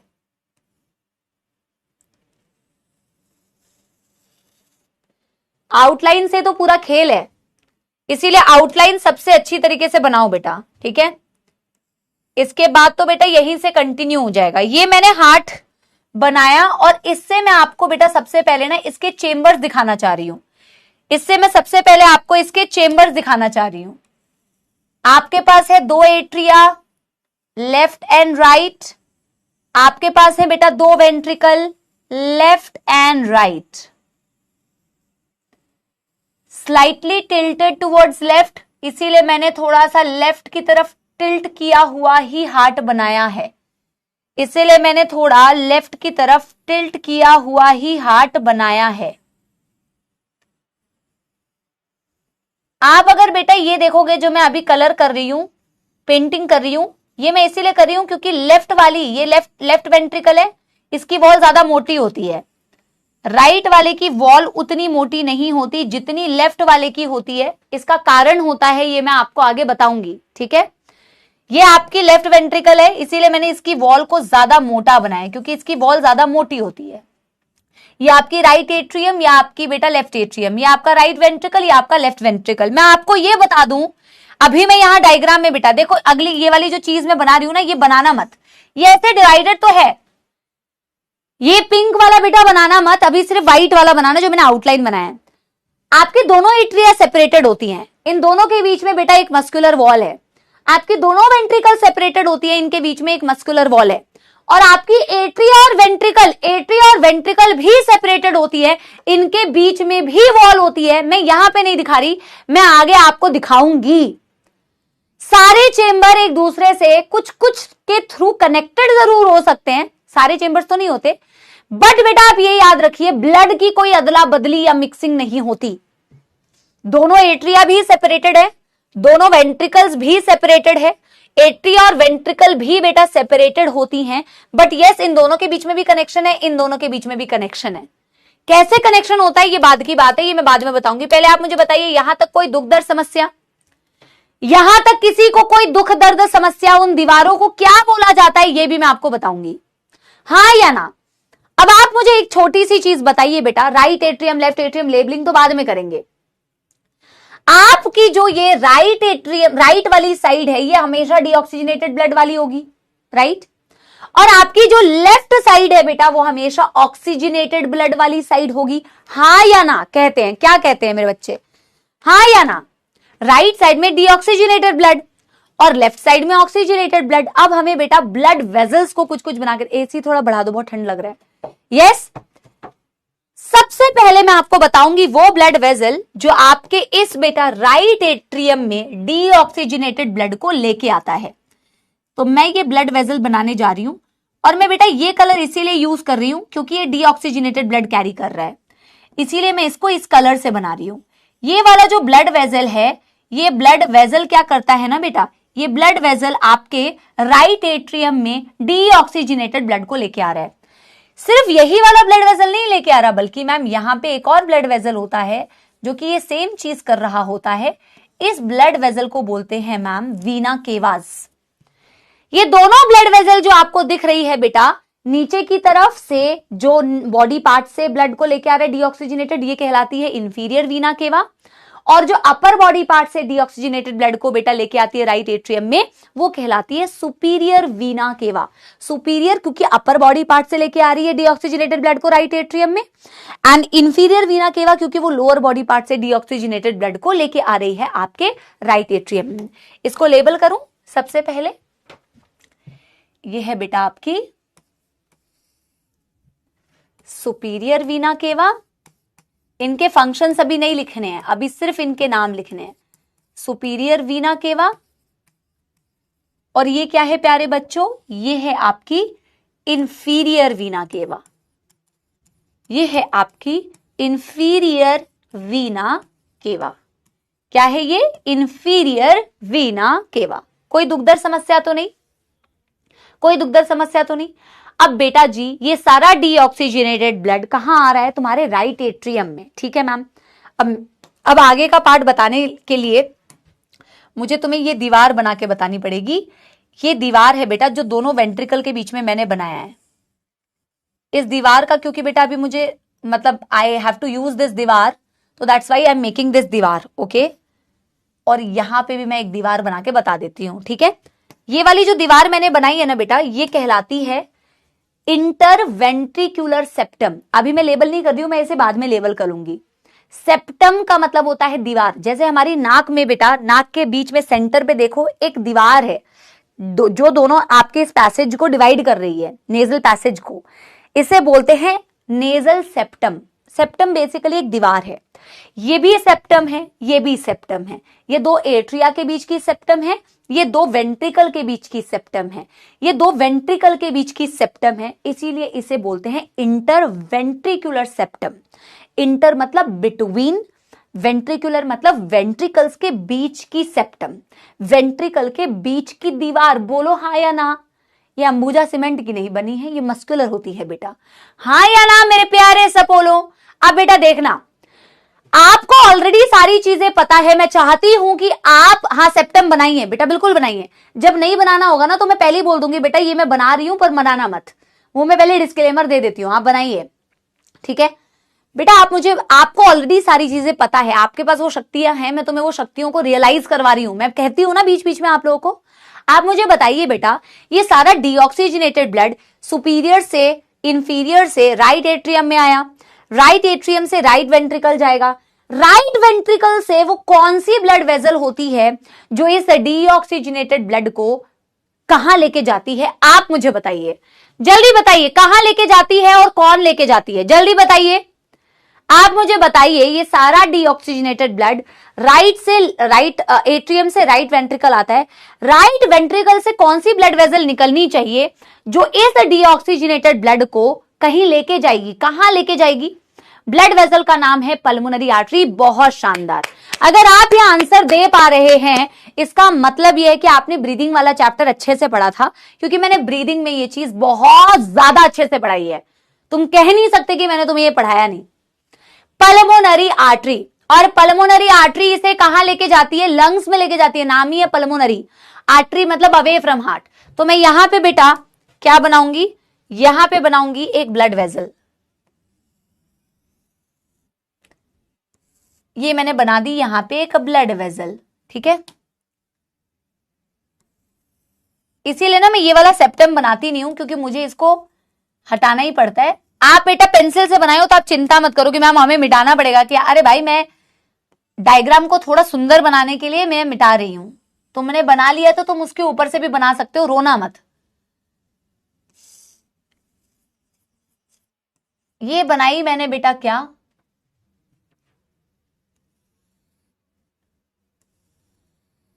Pulmonary artery. ये बनाई मैंने क्या बेटा? Pulmonary artery. ये बनाई मैंने क्या बेटा? Pulmonary artery. चलिए जी, इसको लेबल कर लेते हैं। ये तुम्हारी सेप्टम तुम यहां पे दिखा सकते हो बेटा, कोई दिक्कत नहीं है, ठीक है। ये बनाई मैंने पल्मोनरी आर्टरी। इसको लेबल करूं? आयोटा ऐसे दिखाएंगे ना, दिख जाएगी ना? हाँ, this is the pulmonary artery. आपके पास ना पल्मोनरी आर्टरी 1 पेयर होती है, इसीलिए मैंने यहां पे बेटा दिखाई भी हुई है। दिस इज 1 पेयर, मतलब कि 2 इन नंबर। 1 पेयर मतलब 2 इन नंबर, 2 इन नंबर, ठीक है। एक लेके जाएगी ब्लड को बेटा आपके लेफ्ट लंग में, एक लेके जाएगी आपके राइट लंग में, इसीलिए बेटा ये होती है 1 पेयर। इसको मैं, अरे यार ये क्या हो गया? इसको मैं थोड़ा और अच्छे से बनाना चाह रही थी, थोड़ा सा, अरे नहीं बना, एक सेकेंड। हाँ बेटा, किसी को भी कोई दुख दर्द समस्या यहां तक? किसी को भी बेटा कोई दुख दर्द समस्या यहां तक? Yes everybody. पल्मोनरी आर्टरी में, अब तुम्हें नहीं लगता बेटा अगर आपका खून, अब मेरे को आंसर देना बेटा जेन्युइनली, तुम्हारा ब्लड सुपीरियर वीना के वैसे मैं ब्लू कलर से ही बनाती हूँ या रेड कलर से बनाती हूँ? किस कलर से बनाऊं मेरे प्यारे बच्चों? इस कलर से दिखाती हूँ। तुम्हारा ब्लड यहां से आया यहां, यहां से आया यहां, और यहां से गया यहां, और फिर यहां से गया यहां। गया कि नहीं, ये मैं ब्लड का मूवमेंट दिखा रही हूं। आप मुझे बताओ, तुम्हें नहीं लगता कि ये ब्लड बेटा पीछे पीछे गिर जाना चाहिए? पीछे गिर जाना चाहिए, क्या लगता है? क्या लगता है? पल्मोनरी आर्टरी में ब्लड कैसे जा रहा है? पल्मोनरी आर्टरी में ब्लड नीचे से ऊपर जा रहा है ना, तो भाई जब वो ऊपर जा रहा है तो फिर तो बैकफ्लो हो जाना चाहिए। ऊपर जा रहा है, पीछे चले आना चाहिए, ऊपर आ रहा है, फिर नीचे आ जाना चाहिए। क्या कहते हो? यस, क्या कहते हो? जल्दी बताओ, जल्दी बताओ। पर ऐसा होता नहीं है। जैसे हमारे घर में दरवाजे लगे हैं ना, तो वैसे ही मैम इसमें भी दरवाजे होते हैं जो इसकी बैकफ्लो को रोकते हैं, और वो दरवाजे होते हैं मेम्ब्रेनस, जिन्हें कहा जाता है वेल्व्स, जिन्हें कहा जाता है वेल्व्स। और ये वेल्व्स होती हैं बेटा यहां, जो मैं इसी रंग से दिखा रही हूं, ऑरेंज, ऑरेंज रंग से। इन वेल्व्स को बोला जाता है बेटा सेमी ल्यूनर वेल्व्स। इन वेल्व्स को बोला जाता है सेमी ल्यूनर वेल्व्स, शॉर्ट में बोलते हैं SL वेल्व्स। क्या ये बात समझ में आई आपको? मैं इन वेल्व्स को बाद में लेबल करूंगी। सिर्फ केवल मात्र यहां वेल्व्स नहीं होते मैम, आपने तो हमें स्टार्टिंग में लेक्चर के बताया था। अब बेटा जो मैं अब बना रही हूं ना, इसको अभी बनाना मत, मैं समझाने के लिए बता रही हूं। आपने तो ये भी बताया था कि मैम एट्री और वेंट्रिकल के बीच में भी दीवार होती है, तो यहां से ब्लड यहां कैसे आया, या आगे जाके यहां से ब्लड यहां कैसे आएगा? तो बेटा दीवार के बीच बीच में यहां पे भी वेल्व्स होती हैं, वो मैं आपको अभी समझाती हूं। अब बनाना, अब जो भी चीज बना रही हूं वापस से बनाना। तो मैम यहां पे भी तो वेल्व्स होती हैं, यहां पे भी तो वेल्व्स होती हैं। ये जो मैं बेटा दिखा रही हूं, ये समझ गए? समझ गए मेरे प्यारे बच्चों? जल्दी बताओ, समझ गए क्या मेरे प्यारे बच्चों? जल्दी बताओ। Yes everybody, yes everybody, right atrium और राइट वेंट्रिकल के बीच में भी तो मैम वैल्व्स होंगी। राइट एट्रियम और राइट वेंट्रिकल के बीच में भी तो मैम वैल्व्स होंगी। ये जो वैल्व्स राइट एट्रियम और राइट वेंट्रिकल के बीच में होती है, जो ब्लड को रेगुलेट करती है, राइट एट्रियम से ब्लड की एंट्री को राइट वेंट्रिकल में रेगुलेट करती है, ये वैल्व्स कहलाती है बेटा क्या? Tricuspid valve. इनको ट्राइकस्पिड क्यों बोलते हैं अभी बताऊंगी। आप पहले बेटा सारी चीजों को बनाओ। थोड़ी मोटी बन गई ना, बट कोई नहीं। इन वैल्व्स का नाम रखूं? नाम क्या रखूं बेटा? नाम तो रखा ही हुआ है, नाम लिखूं? इन्हें बोलते हैं ट्राइकस्पिड बेटा, very very important for your NEET exam. Tricuspid valve, एक और इसका नाम होता है एवी वैल्व। सारी फुल फॉर्म सबके बारे में डिटेल में मैं पॉइंट वाइज लिखवा दूंगी बेटा, पॉइंटर वाइज। अभी डायग्राम आपको सिर्फ समझना है। राइट एट्रियम राइट वेंट्रिकल के बीच में ये वैल्व्स होती हैं। ट्राइकस्पिड का मतलब पता है क्या होता है बेटा? जब आप इसको ऊपर से देखते हो ना, तो ऐसा लगता है एक इधर वैल्व है, एक इधर वैल्व है और एक इधर है, 3 दरवाजे हैं। आप समझ रहे हो? जब आप इसे ऊपर से देखते हो ना, तो ऐसे छेद है, यहां एक, यहां एक, यहां एक। क्योंकि बेटा हम 3D नहीं बना रहे हैं, इसीलिए बेटा हमें ऐसे दिखाना पड़ रहा है। समझ रहे हो? 3D डायग्राम होता तो मैं दिखा देती। ऐसे 3 वैल्व्स होते हैं, अभी मैं आपको सिर्फ ऐसे 2 ही दिखा पा रही हूं। जब आप ऊपर से देखोगे तो ऐसे 3 वैल्व्स हैं, 3 कस्प हैं, इसीलिए इसे बोलते हैं ट्राइकस्पिड, 3 कस्प का प्रेजेंट होना। एवी वैल्व क्यों बोला? क्योंकि भाई एवी का मतलब होता है ऐसे वैल्व जो एट्रिया और वेंट्रिकल के बीच में प्रेजेंट है। एट्रिया और वेंट्रिकल के बीच में प्रेजेंट है, इसीलिए इसे बोला जाता है atrio ventricular valve. Atrio ventricular valve, बोलो हाँ या ना, थम्स अप दे दो। Atrio ventricular valve. यहां तक कोई दुखदर समस्या? राइट साइड में जितनी भी चीजें मैंने बताई, राइट साइड में मैंने जितनी भी चीजें बताई उसमें कोई दुखदर समस्या? एक थम्स अप दे दो। ठीक है मैम, बिल्कुल उसी प्रकार से लेफ्ट साइड में भी तो कुछ हो रहा होगा। आप मुझे बताओ, ये पल्मोनरी आर्टरी खून को कहां लेके गई? ये डीऑक्सीजनेटेड ब्लड को लेके गई आपके लंग्स के पास, और लंग्स को बोला कि भैया ऑक्सीजन दे दो हमको। ऑक्सीजन मिक्स हो गया, पल्मोनरी कैपिलरी से पार्शियल प्रेशर के बेसिस पर डिफ्यूजन हो रहा था, याद आ रहा है? और फिर बेटा वहां से ऑक्सीजनेटेड ब्लड वापस से हार्ट में आती है। किसके थ्रू आती है? Pulmonary vein. तो बनाया जाए पल्मोनरी वेन। कहां लेके आती है मैम ये pulmonary vein? Pulmonary vein ma'am blood को लेके आती है हमारे लेफ्ट एट्रियम में। और आपको मैं ये बता दूं, टोटल पल्मोनरी वेन 4 होती हैं, बट इस डायग्राम में मैं आपको सिर्फ 2 ही दिखा पाऊंगी, 1 पेयर, क्योंकि 2 इधर से आती है और 2 इधर से आती है। तो इधर वाली को बेटा मैं कहां दिखाऊं? इधर वाली को मैं नहीं दिखा पाऊंगी, है ना? यहां पे मैं आपको सिर्फ यही 2 ही दिखा पाऊंगी, बट मैं अभी यहां पे आपको लिखवा दूंगी कि पल्मोनरी आर्टरी तो बेटा 1 पेयर होती है, लेकिन पल्मोनरी वेन होती है बेटा 2 पेयर्स। ठीक है, this is pulmonary vein, this is बेटा पल्मोनरी वेन जो ऑक्सीजनेटेड ब्लड को लेके आ रही है, इसीलिए मैंने इसका कलर पिंक बनाया है। Pulmonary vein, and this is बेटा 2 pair, this is 2 pair, this is 2 pair. अब ये पल्मोनरी वेन ऑक्सीजनेटेड ब्लड को लेफ्ट एट्रियम में लेके जा रही है, लेफ्ट एट्रियम से ऑक्सीजनेटेड ब्लड लेफ्ट वेंट्रिकल में जा रहा है। क्या लगता है मेरे प्यारे बालकों, क्या लगता है मेरे प्यारे बालकों, लेफ्ट वेंट्रिकल से कौन सी ब्लड वेसल निकलनी चाहिए? क्या लगता है मेरे प्यारे प्यारे जग से न्यारे सपोलों, लेफ्ट वेंट्रिकल से वो कौन सी ब्लड वेसल होगी जो मैम ऑक्सीजनेटेड ब्लड को अब पूरी बॉडी में सप्लाई करने की जिम्मेदारी उठाएगी? जल्दी बताओ, जल्दी बताओ, यस जल्दी बताओ। अयोटा, बहुत सही, बहुत सही। तो बेटा ये मैंने इस तरीके से जो दिखाया हुआ है, ये मैंने अयोटा को दिखाया हुआ है। ठीक है, ये मैंने किसको दिखाया हुआ है? अयोटा को। चलिए, ये अयोटा, ये अयोटा, ये अयोटा, और आयोटा की आर्क को बढ़िया दिखाते हैं। आयोटा ऐसी घूम जाती है बेटा, लेफ्ट साइड पे घूमी हुई होती है, देखो। अरे भाई बहुत मोटा कलर हो गया।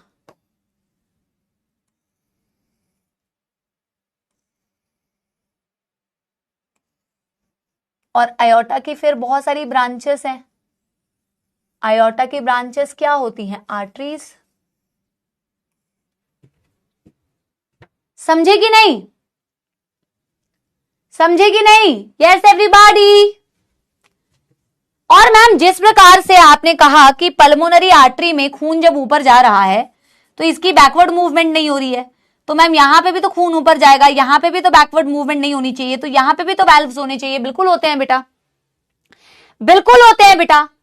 यहां पे भी सेमील्यूनर वैल्व्स और यहां पे भी सेमील्यूनर वैल्व्स, इनका नाम सेम होता है। पल्मोनरी आर्टरी में और आयोटा में, दोनों में बेटा सेम वैल्व्स होती हैं, सेमील्यूनर वैल्व, हाफ मून शेप, इसीलिए सेमील्यूनर।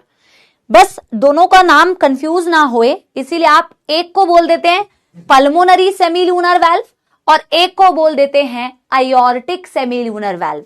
जो आयोटा में है उसे आयोटिक सेमील्यूनर वैल्व, जो पल्मोनरी आर्टरी में है उसे पल्मोनरी सेमील्यूनर वैल्व। बोलो कोई दुखदर्द समस्या? बोलो कोई दुखदर्द समस्या? और जिस प्रकार से मैम इनकी लेबलिंग में सबसे लास्ट में करूंगी, ठीक है।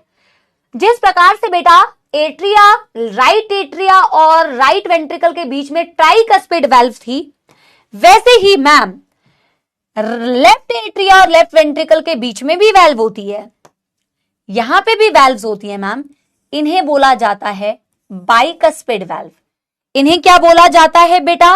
Bicuspid valve. और इनका एक और नाम होता है, जैसे उनको ट्राइकस्पिड बोला, 3 कस्प थे, यहां पे बेटा बाइकस्पिड। यहां पे 2 कस्प होते हैं, इसीलिए बाइकस्पिड। इन्हें भी आप एवी वैल्व बोल सकते हो। आई एम सो सॉरी। और बेटा इनका तो एक और नाम होता है जिससे क्वेश्चन आता है, मिट्रल वैल्व। इनका एक और नाम होता है जिसे बोला जाता है मिट्रल वैल्व। बेटा मिट्रल वॉल्व से नाम से क्वेश्चन आएगा। मिट्रल वॉल्व किसका दूसरा नाम है, उससे क्वेश्चन आएगा। देखो एवी वैल्व क्यों बोला? क्योंकि एट्रिया और वेंट्रिकल के बीच में है यार, एट्रिया और वेंट्रिकल के बीच में है तो एवी वैल्व। सिंपल सा लॉजिक है यार। सेमील्यूनर वैल्व, जो आयोटिक सेमील्यूनर वैल्व है वो आयोटा में है, जो पल्मोनरी सेमील्यूनर वैल्व है वो पल्मोनरी आर्टरी में है। सिंपल सा लॉजिक है। मुझे बताइए, थम्स अप दीजिए और बताइए किसी को कोई दुख दर्द समस्या। देखो कितना सुंदर डायग्राम बेटा, आई होप तुमने भी बनाया हो। सुंदर का क्या मतलब है? मतलब सुंदर और साइंटिफिक, सुंदर और साइंटिफिक। हाँ कहिए जी, कहिए जी। थैंक यू बेटा आदर्श। यस अब बेटा हम जरा ध्यान देते हैं। सेमील्यूनर वैल्व को मैंने जैसे कि कहा बाद में लेबल करूंगी। जब आप बेटा वेंट्रिकल्स को जरा ध्यान से देखेंगे तो वेंट्रिकल की वॉल पर कुछ ऐसी मसल्स होती हैं जो मैं इस लाल रंग से बना रही हूं। बहुत इंपॉर्टेंट मसल्स है बेटा, अभी आपको मैं पढ़ाऊंगी ना। इन मसल्स को बोलते हैं पैपिलरी मसल्स। तो एनसीईआरटी कहती है भैया वेंट्रिकल की वॉल्स पर एक मसल होती है जिसे बोला जाता है पैपिलरी मसल। जरा इसकी लेबलिंग की जाए। ये लाल रंग से जो मैंने मसल्स बना रखी है बेटा, इन मसल्स को बोलते हैं पैपिलरी मसल्स। क्या बोलते हैं? Papillary muscles. मैम क्या काम है इन पैपिलरी मसल्स का? ये देखो अभी कितना इंपॉर्टेंट काम करेंगी, कितना इंपॉर्टेंट काम करेंगी। देखो यार, देखो तुमने कभी ये नहीं सोच के देखा कि ये जो वैल्व्स हैं ट्राइकस्पिड और बाइकस्पिड, ये हरी वाली ये जो ट्राइकस्पिड है और ये बाइकस्पिड है, मैम कभी ऐसा क्यों नहीं होता? ये हमेशा ऐसे ही क्यों होती है? ये हमेशा ऐसे ही खुलती हैं बेटा, ये हमेशा ऐसे ही खुलती हैं। कभी ऐसा नहीं होता कि ये एट्रिया की तरफ खुल गई। कभी भी इनका ऊपर की डायरेक्शन में उल्टा मूवमेंट नहीं होता। मैम ये वैल्व्स इतनी समझदार कैसे हैं कि ये हमेशा ऐसे ही खुले? ये वैल्व्स को ऐसी मौत क्यों नहीं आती है कि भैया ये ऊपर की दिशा में चली जाए? क्यों नहीं होता भाई? क्योंकि भैया इनको रेगुलेट करने के लिए इनको बांधा हुआ है। जैसे बेटा गुड़िया नहीं होती है, वो मेरे को बहुत अच्छा लगता है। पता है मैं सही में उदयपुर गई थी ना, देखो थोड़ी सी कहानी बताती हूँ। मैं अपनी मम्मी को लेके गई थी, बहुत साल पहले की मैं बात बता रही हूँ, 2019 की बात बता रही हूँ शायद मैं। 18 या 19 की, तो मैं मम्मी को उदयपुर लेके गई थी। तो मुझे ना वो पपेट शो होता है ना, तो पपेट शो मुझे बहुत ही अच्छा लगता है। मैं जितनी बार देखूं फिर भी मुझे बहुत अच्छा लगता है। तो उनके हाथ और ये बांध के वो करते हैं ना, तो उनके हाथों को आपने रस्सी से धागे से बांधा हुआ है, तो आप धागे को जैसे हिलाएंगे वो उसके हाथ पैर भी वैसे मूव करेंगे। और भाई वो कमर का झटका जो लगाती है ना भाई, क्या मैं बताऊं, पपेट शो, उसकी कमर जो मटकती है ना भाई, मतलब एपिक, क्या कमर मटकाती है वो पपेट, है ना। तो मुझे ना वही याद आ रहा है भाई, मजा आ जाता है सही में। तो खैर आप उस थ्रेड से उसको कंट्रोल कर सकते हैं ना। हाँ मैं तो भैया यहीं पे डांस करने लग गई थी, सुनो मेरी बात। तो बेटा जी यस, हाँ कठपुतली कठपुतली, हाँ हाँ कठपुतली कठपुतली कठपुतली, हाँ हाँ हाँ सुनो। तो बेटा जी उसी प्रकार से आपकी ये वेल्व्स को भी ना बेटा किसी धागे ने बांधा हुआ है। वो धागे क्या होते हैं, कॉर्डे टेंडने। अभी मैं बनाती हूं उसको। आपकी ये याद रखना, सेमीलूनर वेल्व से कोई भी चीज अटैच्ड नहीं है बेटा। आपकी ट्राइकस्पिड और आपकी बाइकस्पिड जो है, आपकी ट्राइकस्पिड और आपकी जो बाइकस्पिड है, ट्राइकस्पिड और बाइकस्पिड जो है उनसे अटैच होती हैं। ट्राइकस्पिड और बाइकस्पिड इनसे अटैच्ड होती हैं कुछ बेटा स्ट्रक्चर्स, जिन्हें बोला जाता है कॉर्डे टेंडने। जिन्हें क्या बोला जाता है, कॉर्डे टेंडने। समझ में आ रही है बेटा बात, कॉर्डे टेंडने। और ये एक साइड से तो बेटा किससे अटैच्ड हैं, एक साइड से तो मैम ये अटैच्ड हैं हमारे, मैं नीचे यहां पे लिखती हूं, एक साइड से तो बेटा ये अटैच्ड हैं किससे, आपके ट्राइकस्पिड और बाइकस्पिड से। और दूसरे साइड से ये किससे अटैच हैं, आपकी पैपिलरी मसल से। पहले तो इनका नाम मैं लिख दे रही हूं और आप इसको 3 बार बोलिए, कॉर्डे टेंडने, तभी बेटा आपको ये नाम याद होगा। कॉर्डे टेंडने, तभी आपको ये नाम याद होगा, कॉर्डे टेंडने, बोलिए 2-3 बार। ये कॉर्डे टेंडने जो होते हैं एक तरफ से पैपिलरी मसल से अटैच है, वरना तुम इनको होल्ड कैसे कर पाओगे, किसी नीचे से तो बेटा अटैच होने चाहिए ना। तो नीचे ये पैपिलरी मसल से अटैच है, ऊपर ये एवी वाल्व से अटैच है। अगर कॉर्डे टेंडने रप्चर हो गए ना, डैमेज हो गए, तो भैया इनकी मूवमेंट गड़बड़ हो जाएगी। समझ गए, यस एवरीबॉडी। तो एक तरफ से ट्राइकस्पिड, एक तरफ से बाइकस्पिड, इनको खींचा हुआ है कॉर्डे टेंडने ने। तो कॉर्डे टेंडने बेटा attaches papillary muscle and papillary muscle and also AV valve। इनके बैकवर्ड मूवमेंट को प्रिवेंट करता है। ये सारी कहानी तो बाद की बात है, ठीक है। Yes everybody. अब यहां पे जो जो लेबलिंग पहले बची हुई है, सबसे पहले मैं वो लेबलिंग कर लेती हूं। जैसे कि ये है इंटरवेंट्रिकुलर सेप्टम, इंटरवेंट्रिकुलर सेप्टम। अब यहां पे और क्या बचा हुआ है बच्चों, यहां पे बचा हुआ है सेमील्यूनर वाल्व। तो ये वाली है आपकी पल्मोनरी सेमील्यूनर वाल्व, पल्मोनरी सेमील्यूनर वाल्व। और सेमील्यूनर वाल्व को शॉर्ट में लिखा जाता है SL वाल्व बेटा, पल्मोनरी सेमील्यूनर वाल्व। सेमील्यूनर वाल्व को आप शॉर्ट में लिख सकते हैं SL वाल्व, SL वाल्व, ठीक है। AV का मतलब होता है एट्रियोवेंट्रिकुलर, मैं यहां पे लिख देती हूं बेटा, आई एम सो सॉरी, वैसे मैं इन सब के बारे में आपको अगली क्लास में लिखवाऊंगी भी कुछ कुछ पॉइंट्स डिटेल में, जो जो आपके जरूरत की है, PhD नहीं करनी है, मैं सबके बारे में लिखवाऊंगी। आप ऐसा मत सोचिए कि डायग्राम बना दिया तो मैम कुछ पॉइंट्स नहीं लिखवाएंगी क्या, बेटा मैं सब कुछ लिखवाऊंगी, ठीक है, जो आपके काम की है। फिर यहां पे मेरे को और क्या बताना है, ये हो गई आपकी aortic सेमील्यूनर valve, aortic SL valve, ठीक है। Yes yes yes. और फिर बेटा एक और चीज मुझे आपको बतानी है, क्योंकि वो आगे आपके हार्ट के सर्कुलेशन में काम में आएंगी। हार्ट में एक छोटा सा कैविटी होता है, एक छोटी सी साइनस होती है राइट एट्रियम में। राइट एट्रियम में एक छोटा सा साइनस, साइनस मतलब ओपन स्पेस। तो क्योंकि इसके बारे में हमें आगे पढ़ना ही है, इसीलिए मैं एक चीज आपको बता दूं कि आपके राइट एट्रियम एक छोटा सा साइनस है। साइनस का मतलब आप सबको पता है ओपन स्पेस। ये क्योंकि बेटा आगे के टॉपिक्स में बेटा काम आएगा, इसीलिए इस साइनस की मैं लेबलिंग कर देती हूं। इसे बोला जाता है कोरोनरी साइनस। इसे लिख के रखिए बेटा, कोरोनरी साइनस। कोरोनरी साइनस, समझ में आ गई बात? इसे नोट कर लीजिए, इसे नोट कर लीजिए। यस, नहीं नहीं, ये ऐसे नोट नहीं है मूर्ख बच्चों।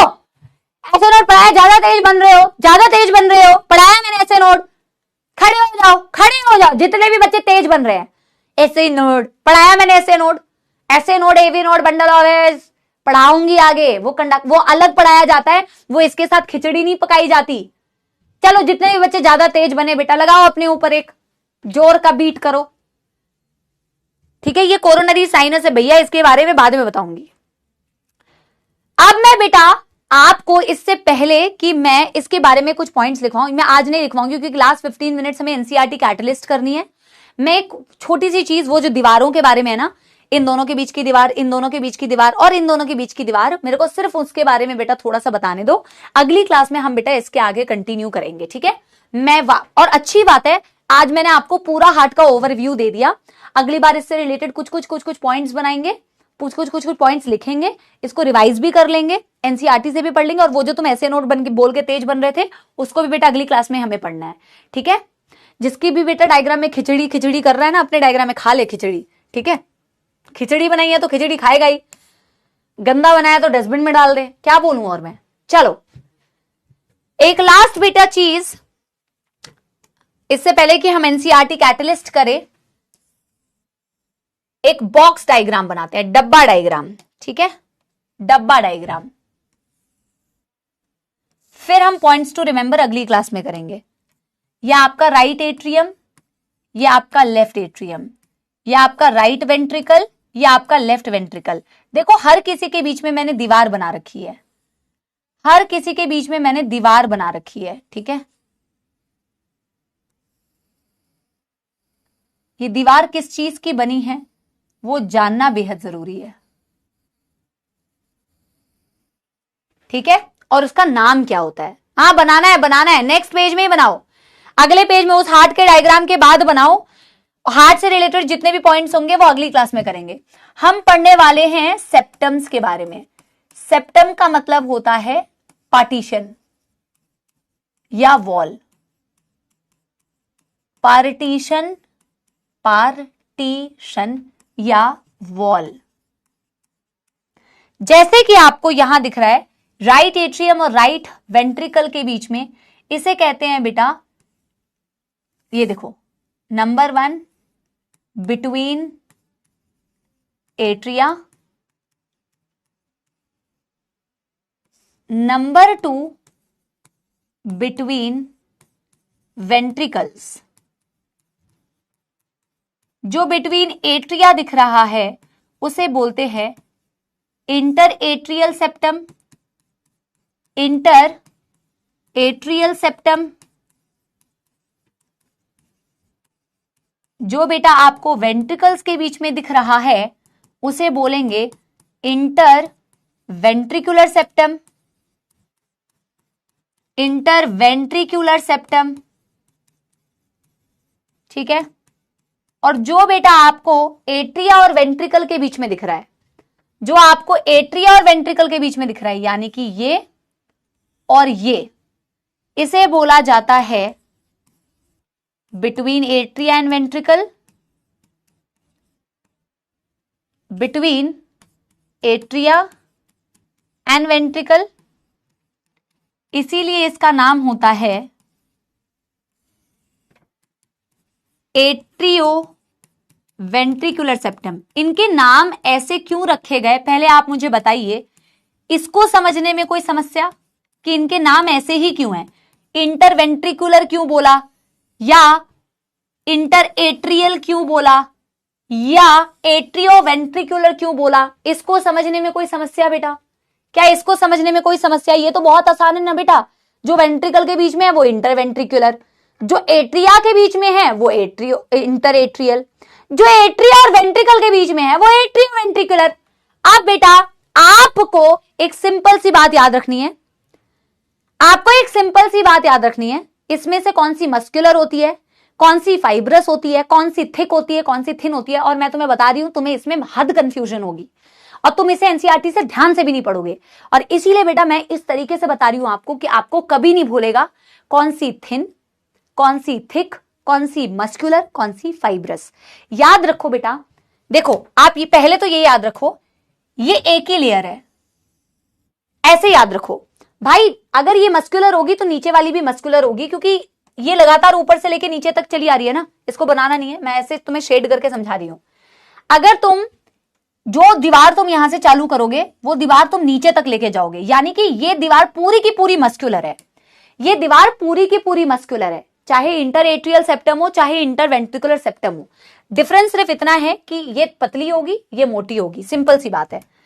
ये दोनों मस्कुलर है, इट इज थिन मस्कुलर, ऊपर से लेके नीचे तक बेटा लेयर तो एक ही है ना।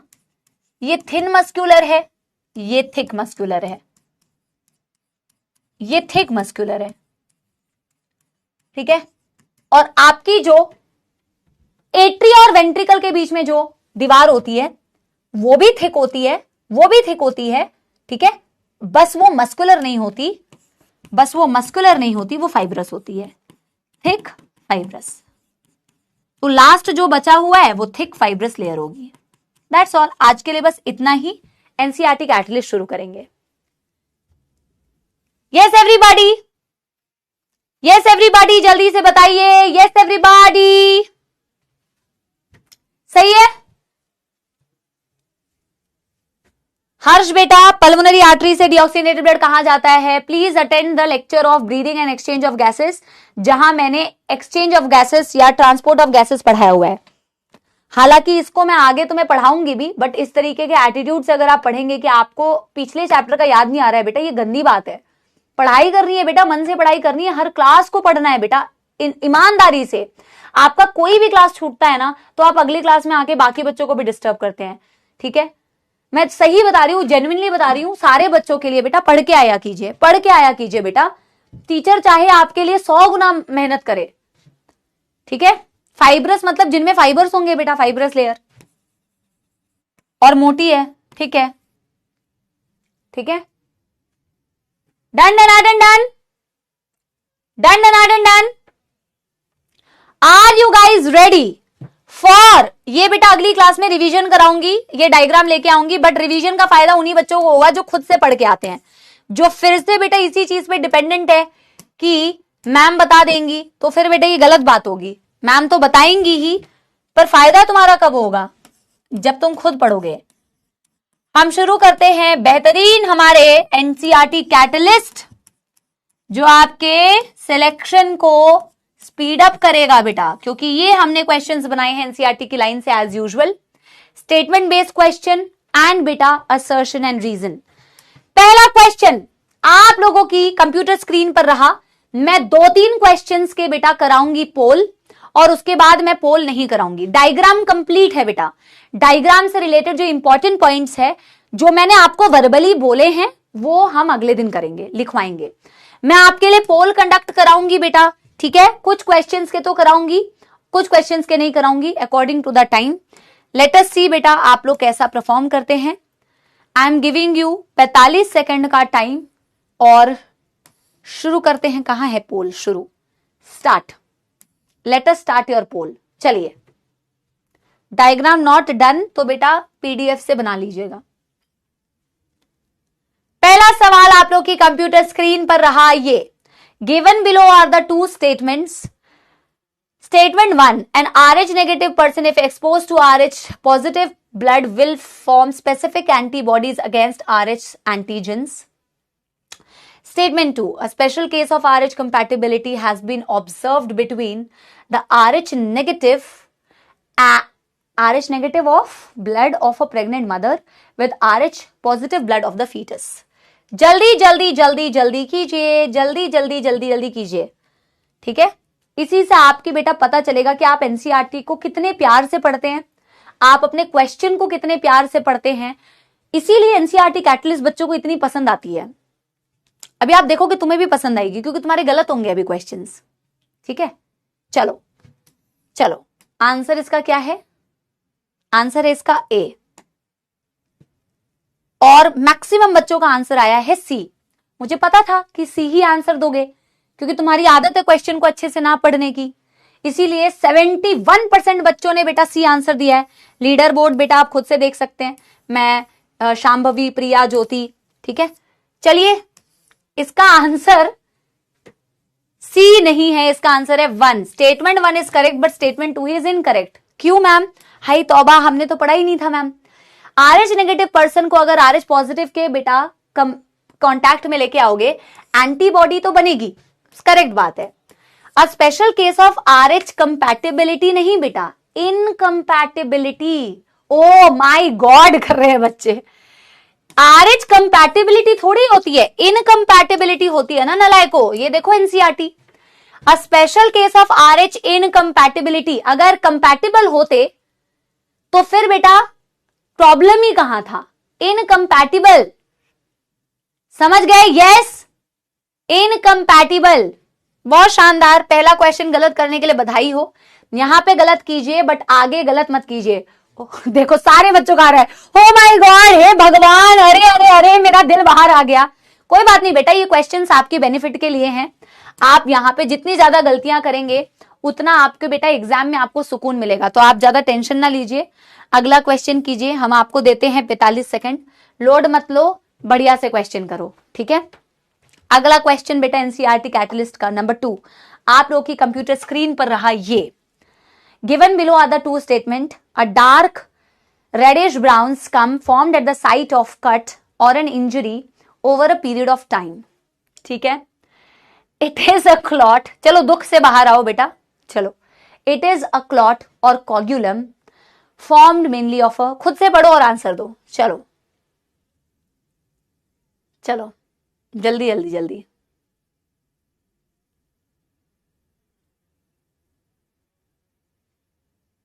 मैं आशा करती हूं कि इस बार तुम अच्छे से पढ़ोगे।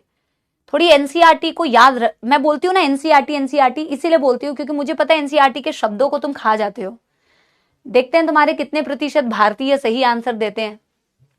चलिए चलिए,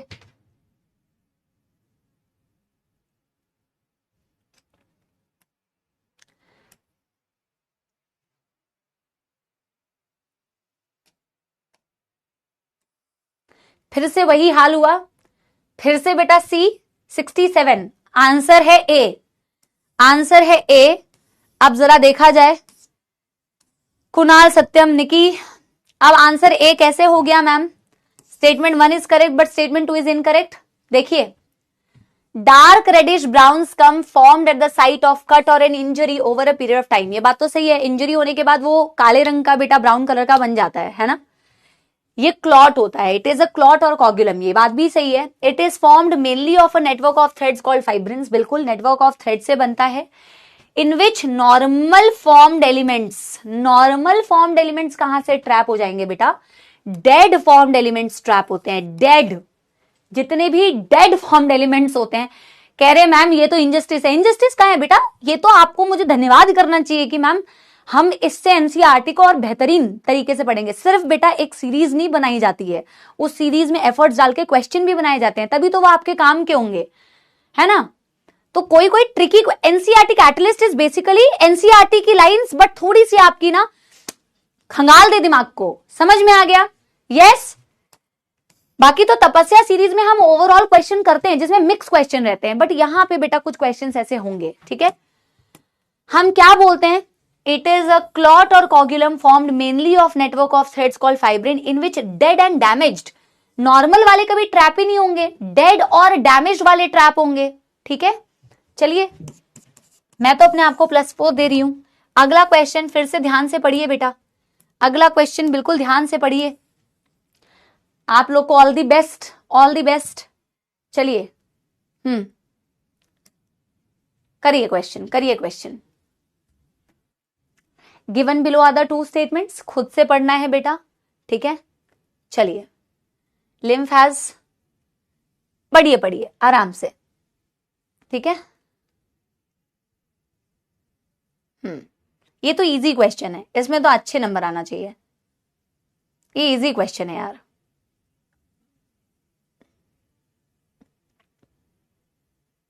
ठीक है। lymph has the same protein and mineral distribution as that of plasma. Lymph is colorless fluid containing specialized lymphocytes which are responsible for immune response. मुझे लगता है कि इसमें बेटा कम से कम 90% बच्चों का सही आंसर आना चाहिए। हम पोल को स्टॉप कर देते हैं। लिम्फ के पास सेम प्रोटीन डिस्ट्रीब्यूशन तो नहीं रहता, लेस प्रोटीन रहता है, तो ये तो गलत हो गई ma'am.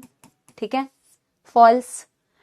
Lymph is colourless fluid जिसमें स्पेशलाइज्ड लिम्फोसाइट्स होते हैं जो इम्यून रिस्पॉन्स के लिए रिस्पॉन्सिबल होते हैं, ट्रू। ठीक है, तो statement 1 is incorrect, statement 2 is correct, option 2। देखते हैं बेटा, मैं उम्मीद कर रही हूं ज्यादा आंसर सही आने चाहिए। बहुत ज्यादा तो नहीं आए, अभी भी बहुत सारे बच्चों को लग रहा है दोनों स्टेटमेंट्स करेक्ट है, ये भी अच्छी परफॉर्मेंस नहीं है, 90% प्लस आना चाहिए था। ठीक है, मालिक, उज्जवल एंड साद। ठीक है, चलिए जी, इसको एनसीईआरटी से एक बार दिखा दूं। एनसीईआरटी में क्या दिया हुआ है कि it has the same mineral distribution that is in the plasma, लेकिन प्रोटीन डिस्ट्रीब्यूशन सेम नहीं होता बेटा। लीविंग द लार्जर प्रोटीन्स, जब लिम्फ बनता है तो प्रोटीन्स फिल्टर आउट नहीं होती है, प्रोटीन्स फिल्टर आउट नहीं होती है। ठीक है, यस। तो सेकेंड स्टेटमेंट, आप फर्स्ट स्टेटमेंट जो है वो इनकरेक्ट है, सही है। और कलरलेस फ्लूइड तो आप लिख चुके हो ऑलरेडी, देख चुके हो। ठीक है, चलिए अगला क्वेश्चन बेटा आप लोग की कंप्यूटर स्क्रीन पर रहा, ये बहुत इजी है, बहुत इजी है। चलिए करिए, बहुत बहुत इजी है, वेरी वेरी इजी। अरे भाई चलिए चलिए, serum can not clot, serum lakhs fibrinogen. बहुत इजी है, 90% बच्चों का सही आंसर आना चाहिए, 90% स्टूडेंट्स का बहुत सही आंसर आना चाहिए बेटा। ये भी इजी है। इजी का मतलब ये नहीं कि बेटा आपके नीट के पेपर में ज्यादातर इजी आते हैं, सिर्फ 5-7% क्वेश्चन ऐसे होते हैं जो ट्रिकी होते हैं, टफ नहीं होते हैं, वैसे ट्रिकी होते हैं, अदरवाइज बहुत इजी आते हैं। ठीक है, सीरम क्लॉट नहीं कर सकता, बिल्कुल सही बात है। सीरम के पास फिब्रिनोजेंस नहीं होते, बिल्कुल सही बात है। स्टॉप पोल, पोल स्टॉप्ड। कहां गया बाकी पूरा, कहां गया बेटा, ये रहा। आंसर है इसका बेटा ए। देखते हैं, 82%, काफी बेटर परफॉर्मेंस, आसान क्वेश्चन पे better performance. Satyajit, Kunal and Satyam. ठीक है, चलिए, सीरम क्लॉट नहीं कर सकता, बिल्कुल सही बात है, बिकॉज सीरम होता है प्लाज्मा में से जब क्लॉटिंग फैक्टर्स को हटा दिया जाए। क्लॉटिंग फैक्टर्स में एक फिब्रिनोजन भी आता है, क्योंकि उसमें बेटा फिब्रिनोजेंस नहीं होते, इसीलिए तो वो क्लॉट नहीं कर सकता। असर्शन भी सही है, रीजन भी सही है, and reason is the correct explanation of assertion, +4। ठीक है, +4।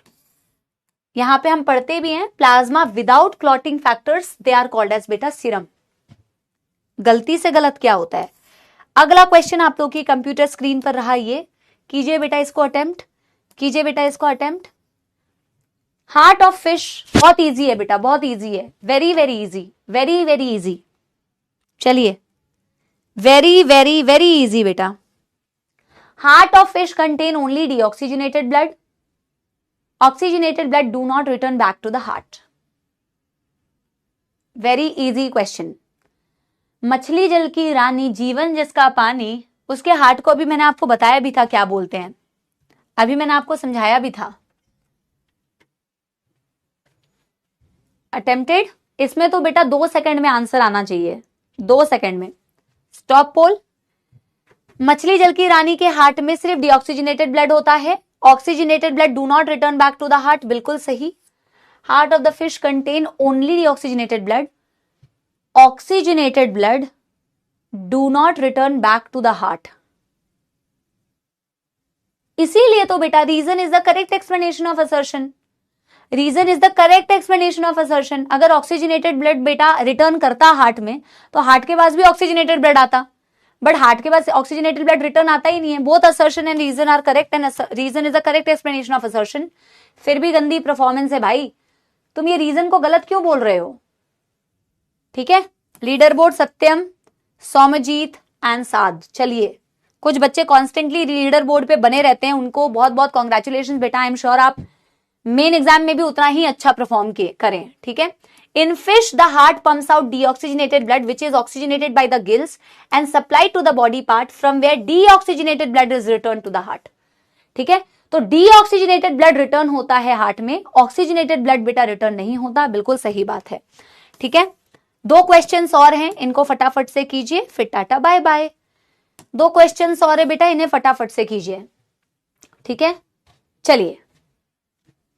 Left ventricle of the heart has a thinner wall than the right ventricle. ये अभी आपने पढ़ा नहीं है यार, ये आपने पढ़ा नहीं है. चलो आप अपने दिमाग से थोड़ा सा मतलब पढ़ा तो है, बट आप कहोगे कि मैम इस चैप्टर में अभी आपने नहीं पढ़ा है, बट ये मैंने ऑलरेडी आपको इनडायरेक्टली पढ़ाया है ब्रीदिंग वाले चैप्टर में. एक बार इसे अटेम्प्ट करके देखो कि कर पा रहे हो कि नहीं, कर पा रहे हो कि नहीं.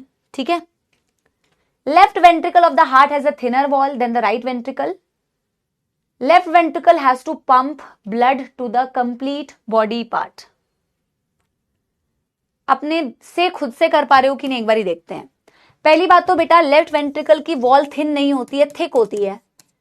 थिन नहीं होती है, थिक होती है. अभी अभी मैंने तुम्हें बताया, और ये बात बिल्कुल सही है. लेफ्ट वेंट्रिकल को पूरी बॉडी को पंप करना होता है, क्योंकि वहीं से आयोटा निकलती है, और ये कारण है कि उसकी वॉल ज्यादा थिक होनी चाहिए, थिन नहीं होनी चाहिए, बल्कि थिक होनी चाहिए बेटा. यानी कि असर्शन करेक्ट है, रीजन फॉल्स है. असर्शन फॉल्स है, रीजन करेक्ट है. 4th आंसर होना चाहिए. इसमें भी आपकी परफॉर्मेंस सही होनी चाहिए, बट उतनी सही नहीं है. आपने कहा दोनों करेक्ट है. अरे भाई, दोनों करेक्ट कैसे पढ़ लिया तुमने? अपने मन से थिन को थिक पढ़ लिया है. गलती से क्या क्लिक हो जाता है, भारी मिस्टेक. 34% बच्चे नलायको. अरुदेव्य, तेजस एंड अनुष्का. चलिए लास्ट क्वेश्चन बेटा रहा, लास्ट क्वेश्चन रहा आप लोगों की कंप्यूटर स्क्रीन पे, जो मैंने अभी अभी बेटा पढ़ाया था, अभी अभी पढ़ाया था. इसमें मैं पोल नहीं करा रही हूं, आप सिंपल कमेंट में आंसर दे दो. Thin muscular wall separate both atria. Thin muscular wall separate atria and ventricle. भाई दोनों एट्रिया को एक पतली मस्कुलर वॉल सेपरेट करती है, ये बात बिल्कुल सही है.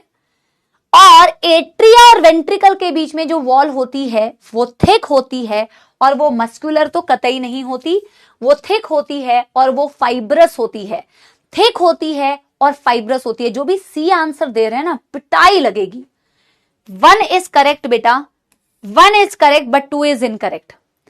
1 is correct but 2 is incorrect. ठीक है, इसी बात के साथ में यहां पे मैंने तुम्हें पढ़ाया भी था, और ये अगले दिन मैं एनसीईआरटी से तुम्हें दिखाऊंगी भी. A thin muscular wall called inter atrial septum separate right and left atria. Veraj बेटा आप देखोगे atria and ventricle of the same side are separated by thick fibrous tissue, जिसे एट्रियो वेंट्रिकुलर सेप्टम बोलते हैं. आई होप तुम्हें बहुत अच्छे से समझ में आया होगा, आपने बहुत अच्छे से पढ़ाई की होगी. और इसी बात के साथ में बेटा हम मिलेंगे अगली कक्षा में. यस, मैं आप लोगों को एक छोटा सा गाना सुना देती हूँ. ठीक है, आई थिंक आपको इस गाने से मोटिवेशन मिलेगी. ठीक है, मुझे जरूर कमेंट सेक्शन में बताना बेटा, अपना रिव्यू जरूर दे दीजिएगा और बताइएगा कैसा लगा लेक्चर. ठीक है, ऐसे बेहतरीन लेक्चर्स के साथ हम अगले हफ्ते मिलेंगे, क्योंकि इस हफ्ते से अब 3 क्लासेस नहीं है बेटा, तो तुम्हारी मौज है. ठीक है, हाँ एक गाना सुनाती हूँ मैं आपको. अभी मैंने यकीन में भी यही गाना सुनाया था. सच होने की खातिर जो सपने कीमत मांगेंगे, जाग के रातें तू कीमत देना. जब नजदीक से देखें तो खुशियों के आंसू आए, तू नजरों को वो मंजर देना. कहते थे लोग जो काबिल नहीं है तू, देंगे वही सलामियां. दिल थाम के जहां देखेगा एक दिन तेरी भी कामयाबियां. करके दिखा कमाल वो, आके जमीन पे दे के जाए आसमां शाबाशियां. शाबाशियां शाबाशियां शाबाशियां. लेकिन बेटा शाबाशियों के लिए और कमाल करने के लिए वही बोलते हैं ना कि सपने कीमत मांगेंगे, जाग के रातें तू कीमत देना। तो सपने बेटा सब देखते हैं, बट उनको भरने के लिए जो कीमत चुकानी पड़ती है वो सब नहीं करते हैं। तो अगर सपने देखते हो तो सपनों को पूरा करने के लिए उसकी कीमत चुकाओ, मेहनत करो, दिन रात मेहनत करो। ये मेहनत करने का समय है। मेहनत से जो कतराता है फिर वो बेटा कहां मंजिल पाता है। तो आप मेहनत कीजिए और प्रयास करते रहिए। लव यू ऑल, मिलते हैं अगले सप्ताह। Bye bye, thank you.